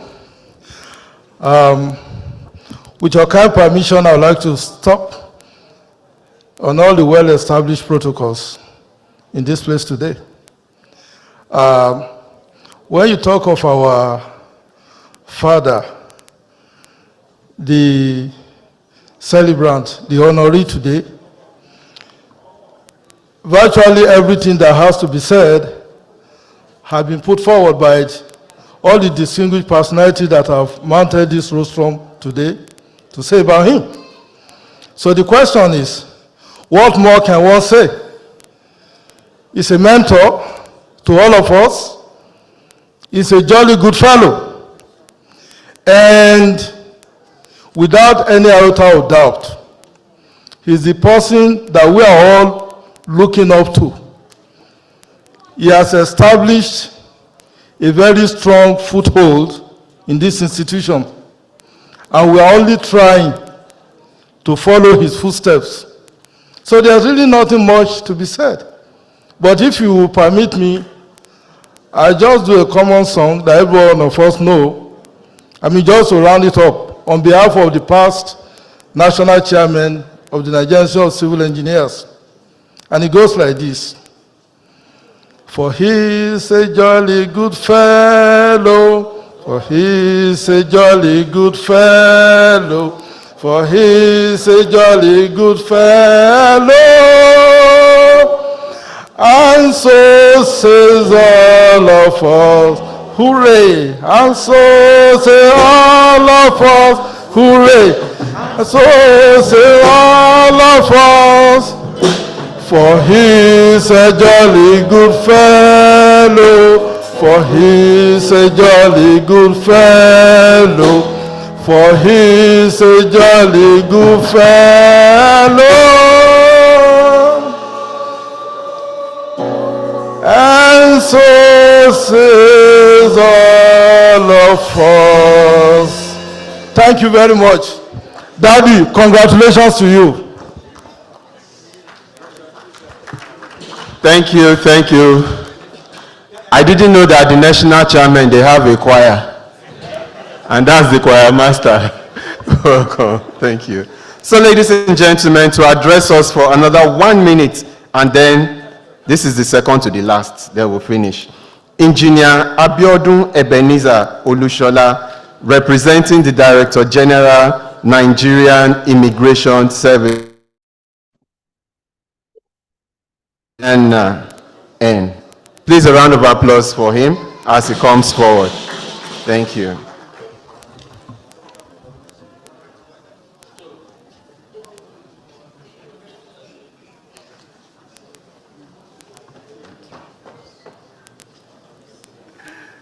You're welcome, sir. 1 minute. Thank you. The President, Nigerian Society of Engineers, please let me stand on existing protocol. On behalf of our Controller General of Nigeria Immigration Service, CGIS, Kemi Nananadapu, she wished to be here today, but because of the national interest, she was absent. We are very sorry for that. Our daddy, our honorary today, Engineer Senator Kila, represent excellent. Engineer Kila represent competent and is an achiever. On behalf of our CGIS, we say congratulations, sir.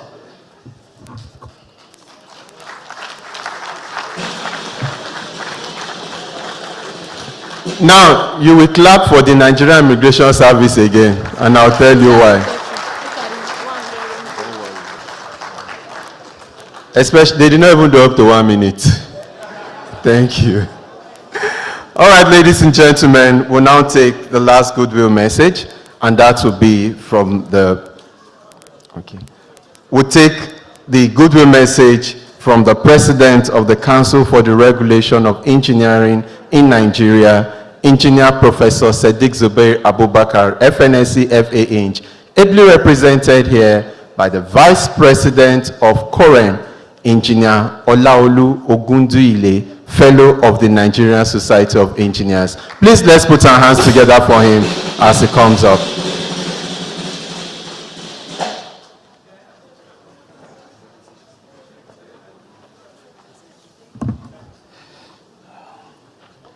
We have spent so much time, and I want to keep to the time being stated by the moderator.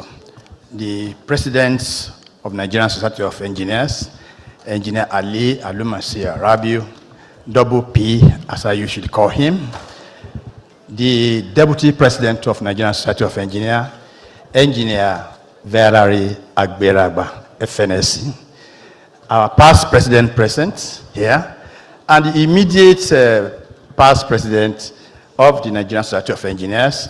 We came all the way from Lagos to actually be part of this event. I salute you, ma, a woman of substantial substance.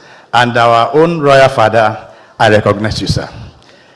I have to say this, that Engineer Femi Kila is a father, a mentor, a leader that wants to bring up the younger ones.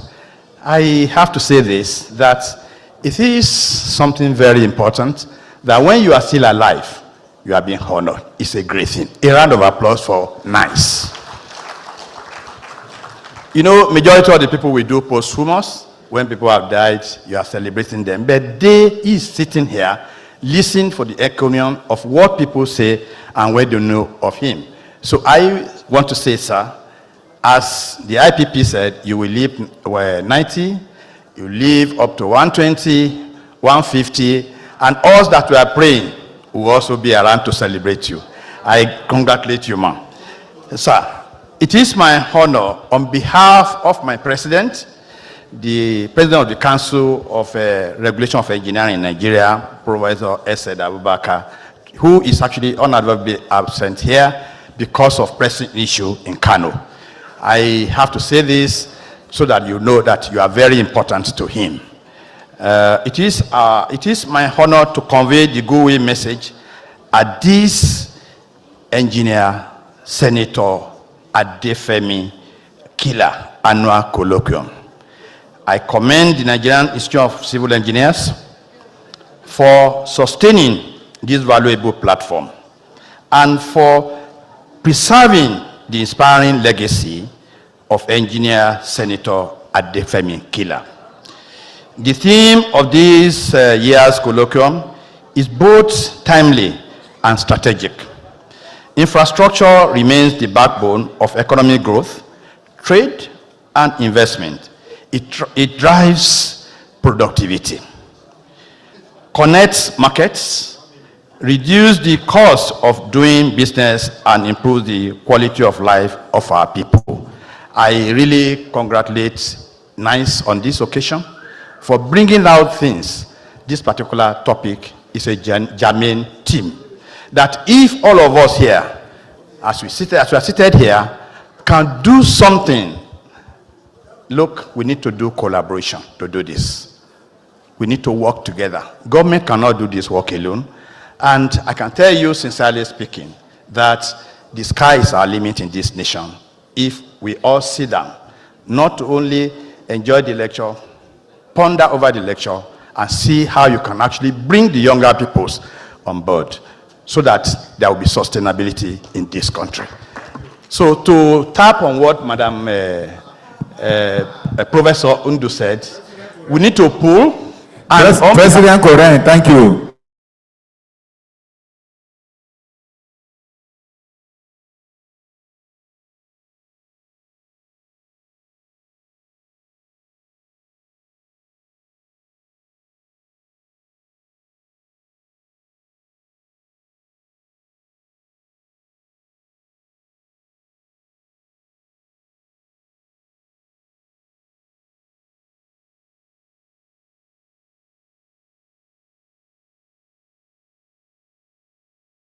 Thank you very much. Congratulations. Thank you very much, President of Kenol.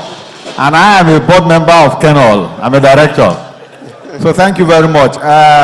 The honoree has a lot of guests here. Some of them his colleagues at the Senate and from the church and so on. We have some senators here, but we are going to appoint just one of the senators to speak on behalf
if you are an engineer. But like the guests, distinguished senators and other external guests who have come, we can do the recognition. But for every rule, there is usually an exception.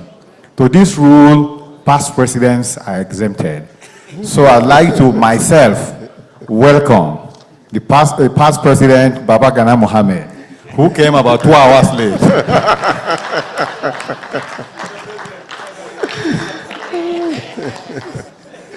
Thank you very much, Mr. President. So we welcome to this event Engineer Mohammed, FNSE, past president of the Nigerian Society of Engineers. You're welcome, sir. And also Commissioner Culture and Tourism came from Enugu State to celebrate the honoree, Barrister Ugochi Madueke. A round of applause for her. You're welcome. Ladies and gentlemen, please, if you open your brochure to page 23, you would see the essence of this lecture. That is the essence of Engineer Senator Adefemi Kila's annual colloquium, a reflective public lecture. I would like every one of us to read it when we get home. May I now invite our honoree to come and respond and tell us whether he's happy, he's already smiling. Let him give us his response. Ladies and gentlemen, our honoree, Engineer, Distinguished Senator Adefemi Kila, FNSE. A round of applause for him as he comes up.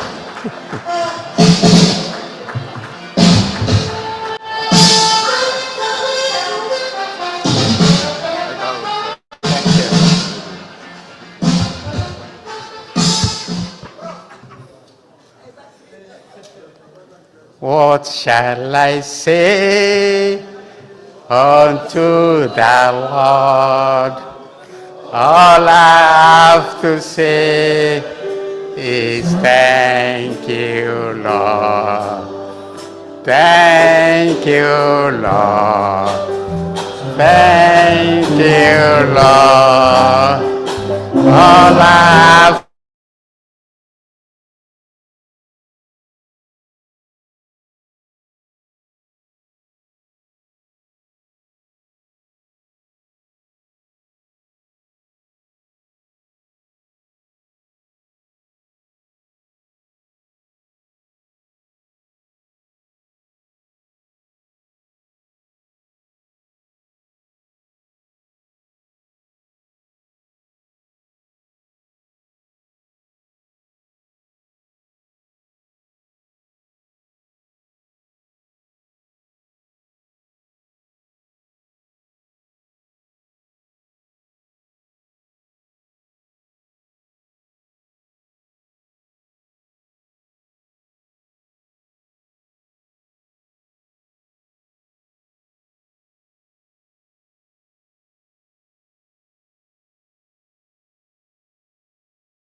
effectively and was very, very successful. The way and manner you managed our invited guests, especially Baba Gowon, Professor Ghana, and a few others, showed good leadership, which you exhibited. It only shows one thing: who you are being, our relationship together. And today, you promised me you will be here, you are here, live and correct. I thank you very much. I say I'm very, very grateful. I want to thank all the past presidents. I don't want to keep mentioning your names one after the other. But if I do, I don't know if there is enough time. But let me, if you so approve, let me say, to all past presidents of NSC, I thank you very much for coming. I want to thank my national chairman, who under normal conditions, I never expected this. I'm just who I am, doing what I need to do to humanity, full stop. But after he won his election as chairman of NICE, I was already preparing for him, for his inauguration. And I said in December, January was coming, my NC, it's your turn now. You will look, let me start to gear up. How do you want it to be celebrated? He said, Daddy, it is you I want to celebrate.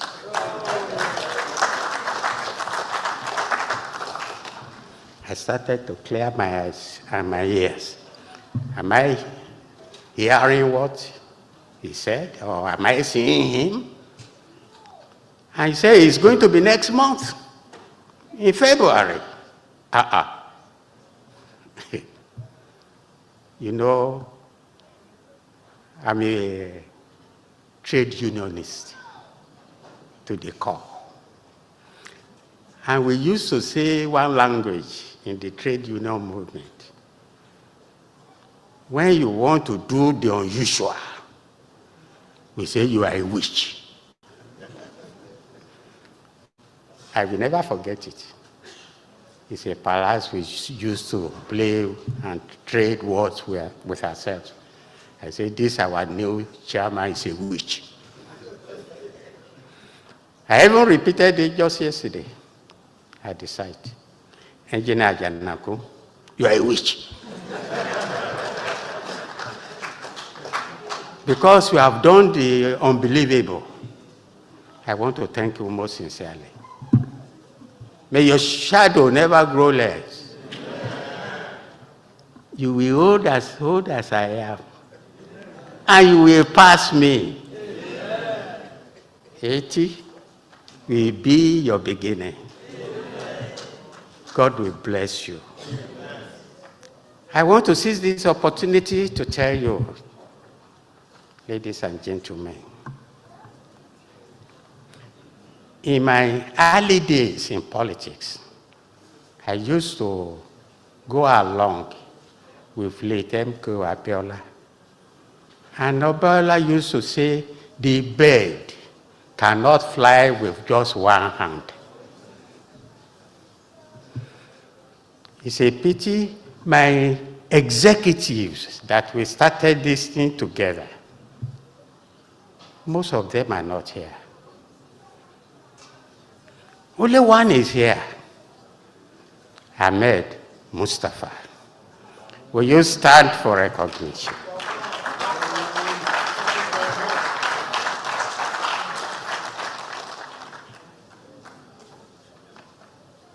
And he used to be very proud of it till tomorrow, and he used to say, I'm vice president for life, because Engineer Kila is president for life. After me, we used to have chairman. That was the origin of the change from civil to nice.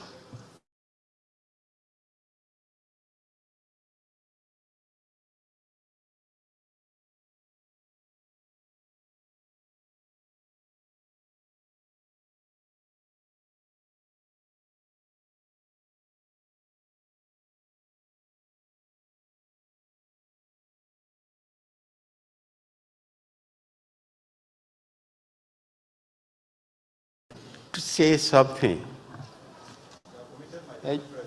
Engineer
my national chairman, I know we have another agenda right now.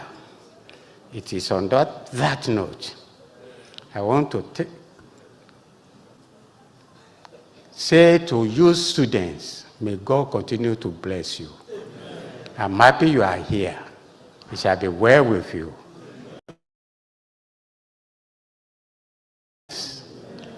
Greater than we, the old ones. And you will fly NSC, nice flag higher and higher by the grace of God. It is on that note, on behalf of my family, especially my beautiful wife, to say thank you and God bless you.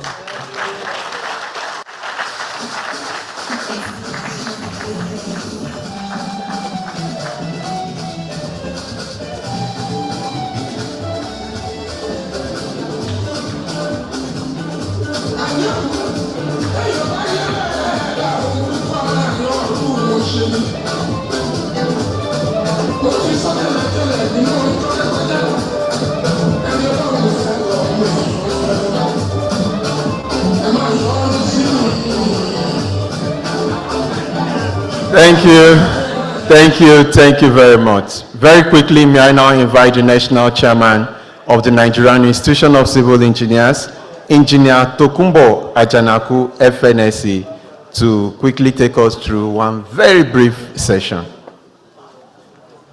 Thank you very much, distinguished engineers, ladies and gentlemen. With the kind permission of the President in Council of the NSC and Chairman of this occasion, I'd like you to please just look in this direction very quickly. You know, earlier on I came on to act as a very good usher. And my Egbon, you know, he tried to circumvent me, knowing that I was going to ask him for a lot of money. So he offered to power the building. Can you please give Egbon a wonderful round of applause? Egbon, God bless you, sir. Thank you very much, sir. Thank you, sir. The company, Kenol, will power the building. Thank you so very much. One more time, can we just appreciate him? Also, I'd like us to also very quickly appreciate my father in the profession, Engineer Ganiu Abiodun Johnson. He's given us a donation already for this building. If you know what this means, what does it mean? 5 million naira. Thank you very much. Well, so here we are. Can we have it on the screen, please?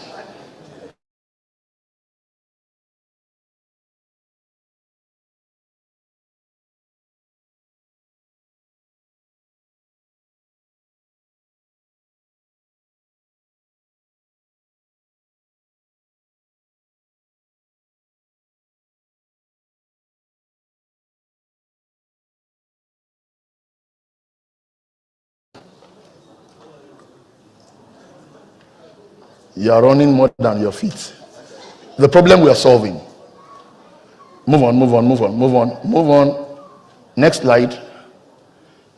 This is what the layout looks like. We'll go to the 3D very quickly. I'm trying to manage our time. Next slide, please. Next slide. Let's go to the next slide. Go on, next slide. Okay. This is the work that had been done. All of this land purchase, 2,600 square meters of land. All of the works that had been done previously. Next slide. So this is what we're building. This is what we're building. And I must say that anything and everything that we have done in this place, we have not borrowed 1 naira from anybody. So by the grace of God, if anybody tells you that NICE is owing them 1 kobo or NSC is owing them 1 kobo here, it's a lie. What we have done is that all of us, by goodwill, by deliberate sacrifices, have built it up to the level that we showed you. The foundations are done. So please, I want to use this opportunity to ask that all of you should please join us. Already, Go back to the former slide. Thank you. The one, yeah, the building, the 3D. The 3D, yes. Mr. Chairman, we observe that you have only nice logo there. There should be an NSC logo beside it. Because this property, after completion, belongs to NSC. I told them yesterday when they came to my office for courtesy visit that I need to have the original papers. I'll give them the photocopies. Where I come from, sir, if the child likes, he should build 1,000 houses. It is the room that he is allocated by the father that belongs to him. So, there is no argument in that matter. As far as we are concerned, well, yes, sir. So, this is where we are. And it is our very sincere hope that everyone in this hall and those who are joining online will join us in this work. As we speak, work has not still stopped. And we're hoping that before long, we will call you together again as we dedicate this building. But this can only be possible if we all join hands together and we support the project. Now, yes, the details. Go on, thank you. Fundraising and how to donate. Bank transfer, Providence Bank, account name, NICE Headquarters Project. Account number 1304222129. Again, so that all of us are on the same page. Account name, NICE Headquarters Project, Bank, Providence Bank. Account number 1304222129. If you want to scan your QR code, we will be sending to every one of us so that you can scan the QR code appropriately.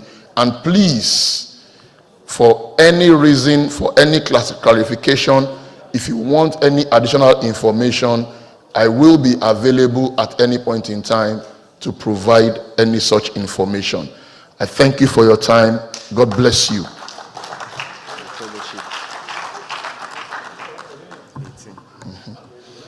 Thank you very much. Because of the amount of time that we have spent, we will move very quickly to the fellowship conferment. But like it's our usual practice, the chairman of the occasion,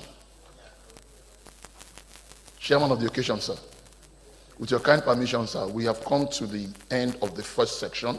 The next section is the fellowship conferment, and we would like to take your directive, sir. Well, I'd like to congratulate you for ending the first session very well.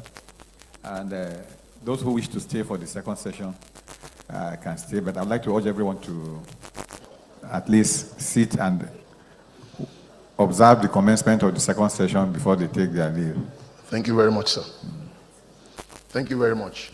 I'd like the acting executive secretary of the institution, Engineer Mrs. Adeleke Ayanronke, to please come forward. I'd like to request all the conferees, all that will be conferred with the distinguished fellowship of our institution, to please line up at the back. I'd like the DNC, Engineer Professor Niemeka Ali, to please come forward. Engineer Robbie James Owivery, please come forward very quickly. I'd like my distinguished past national chairmen that are here to please come forward also. Engineer Ezugu, Engineer VC Ezugu, Engineer Tanko, please come forward very quickly. I'd like us to expedite this so that we do not hold our dignitaries in any form. How many of them do we have? About 60.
please give us some music.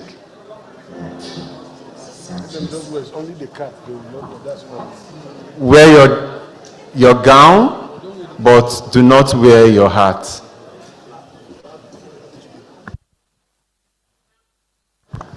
Thank you very much. Distinguished ladies and gentlemen, I would like to announce a donation of 2 million naira from Senator Adefemi Kila's family. The children have just come forward with that donation. Thank you very much. I'd also like to take, while we're getting the conferees ready, I'd like the children to also come forward for a quick vote of thanks. The children of Senator Adefemi Kila. They want to come forward. Just 1 minute, please.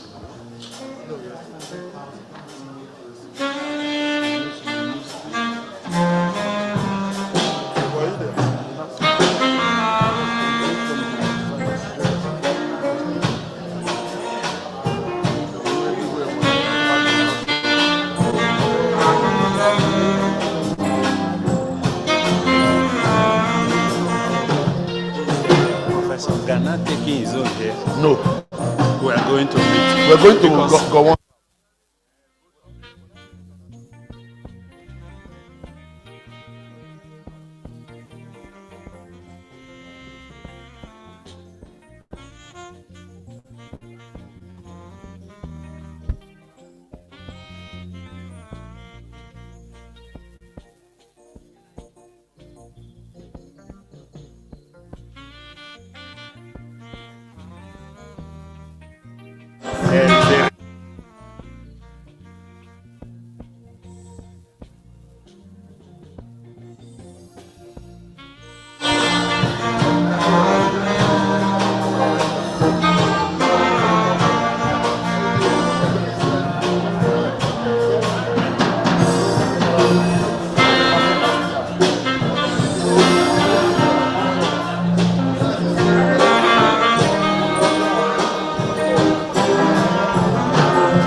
Hello. Please, those who are already, they are ready with their uniforms on, please can you start marching them? Just be quick now, just to wear that gown, it shouldn't take any long. Start coming up. Somebody should lead them. DNC, okay. DNC.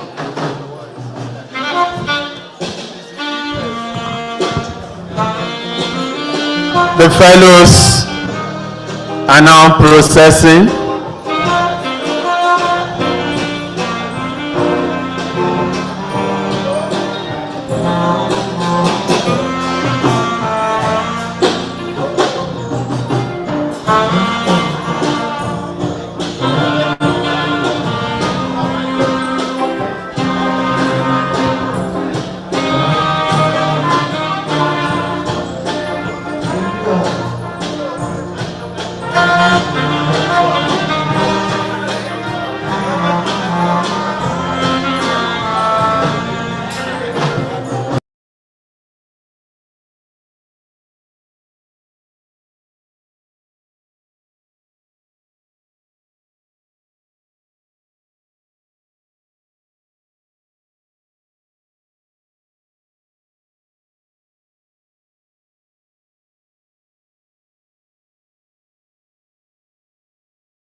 title this morning from Otumba 1.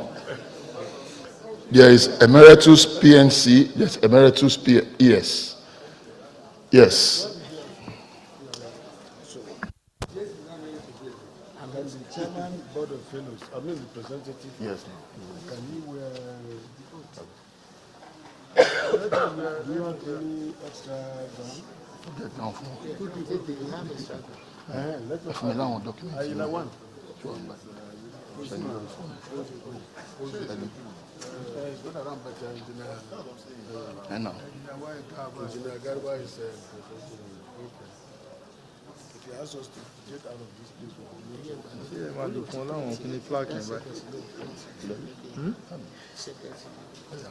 Ṣé wọ́n lè fún láwọn plaques ni? But they are not in a particular order. I think they should share the links. Yes, yes, it's 30. It's 30. Those that are. I stand here.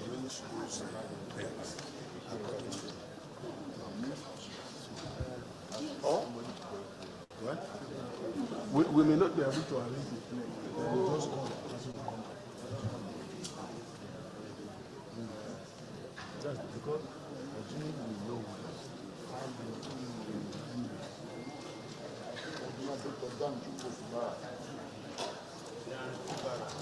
let's do the rituals first. Let's do the rituals. Let's do the NC. You should come and finish the rituals, all those questions. And all of them. I think before that, the chairman of board of fellows want to make a speech. Let him make his speech. Chairman. No, Chairman board of fellows will speak now.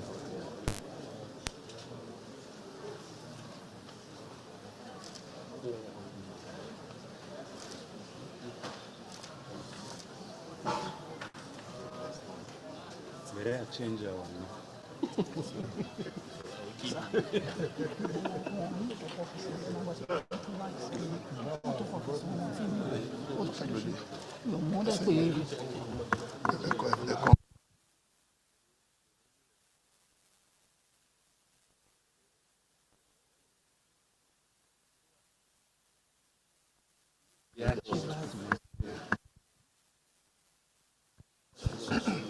My national chairman, I present to you this candidate for the conferment of the Presidial Fellowship Award of Distinction. My national chairman. Yeah, go on. Please go ahead. The president of the Nigerian Society of Engineers, the deputy president, past presidents, our distinguished fellows, my NC and past NC.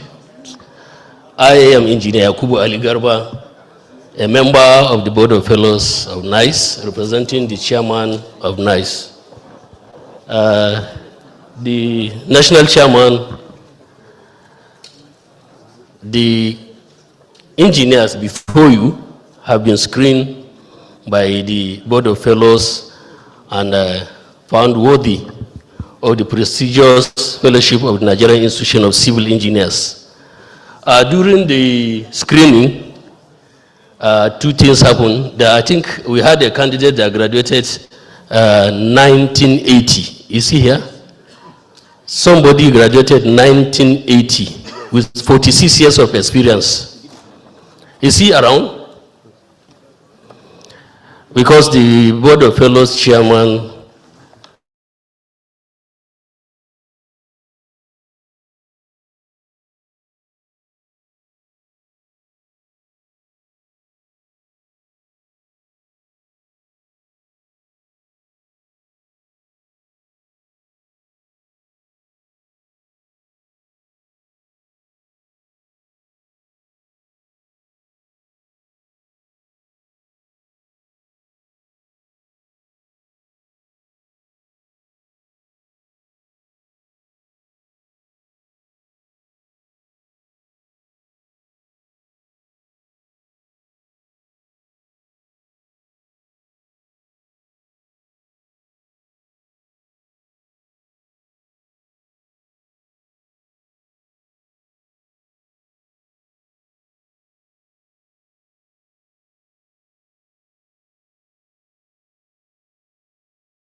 as Okay, down. yes, to the ground.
Thank you very much.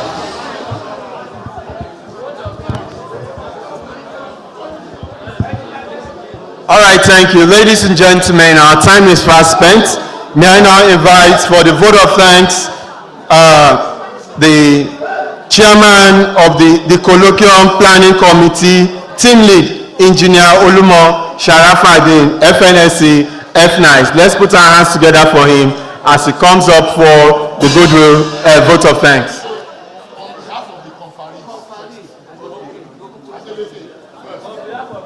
On behalf of the conferees, in 30 seconds.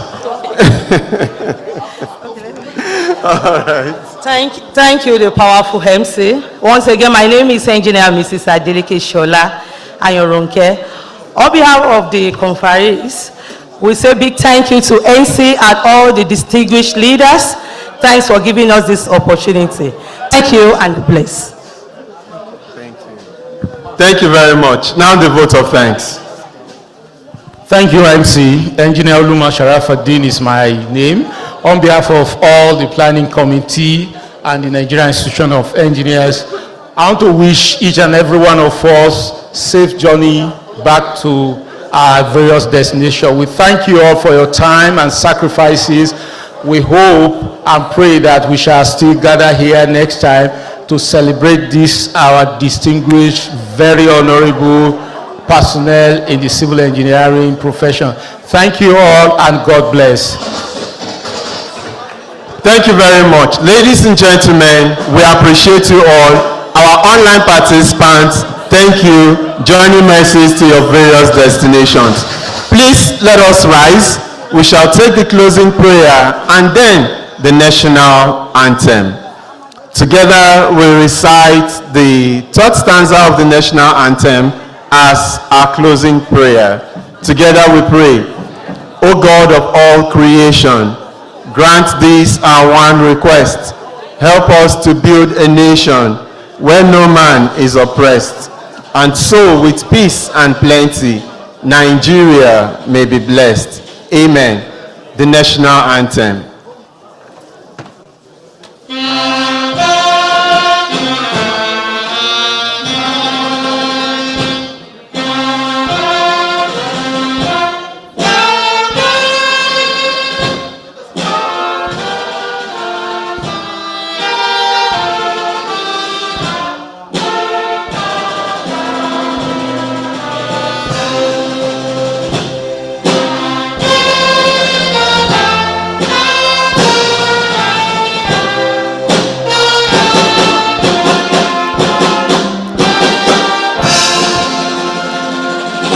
Thank you, thank you, thank you.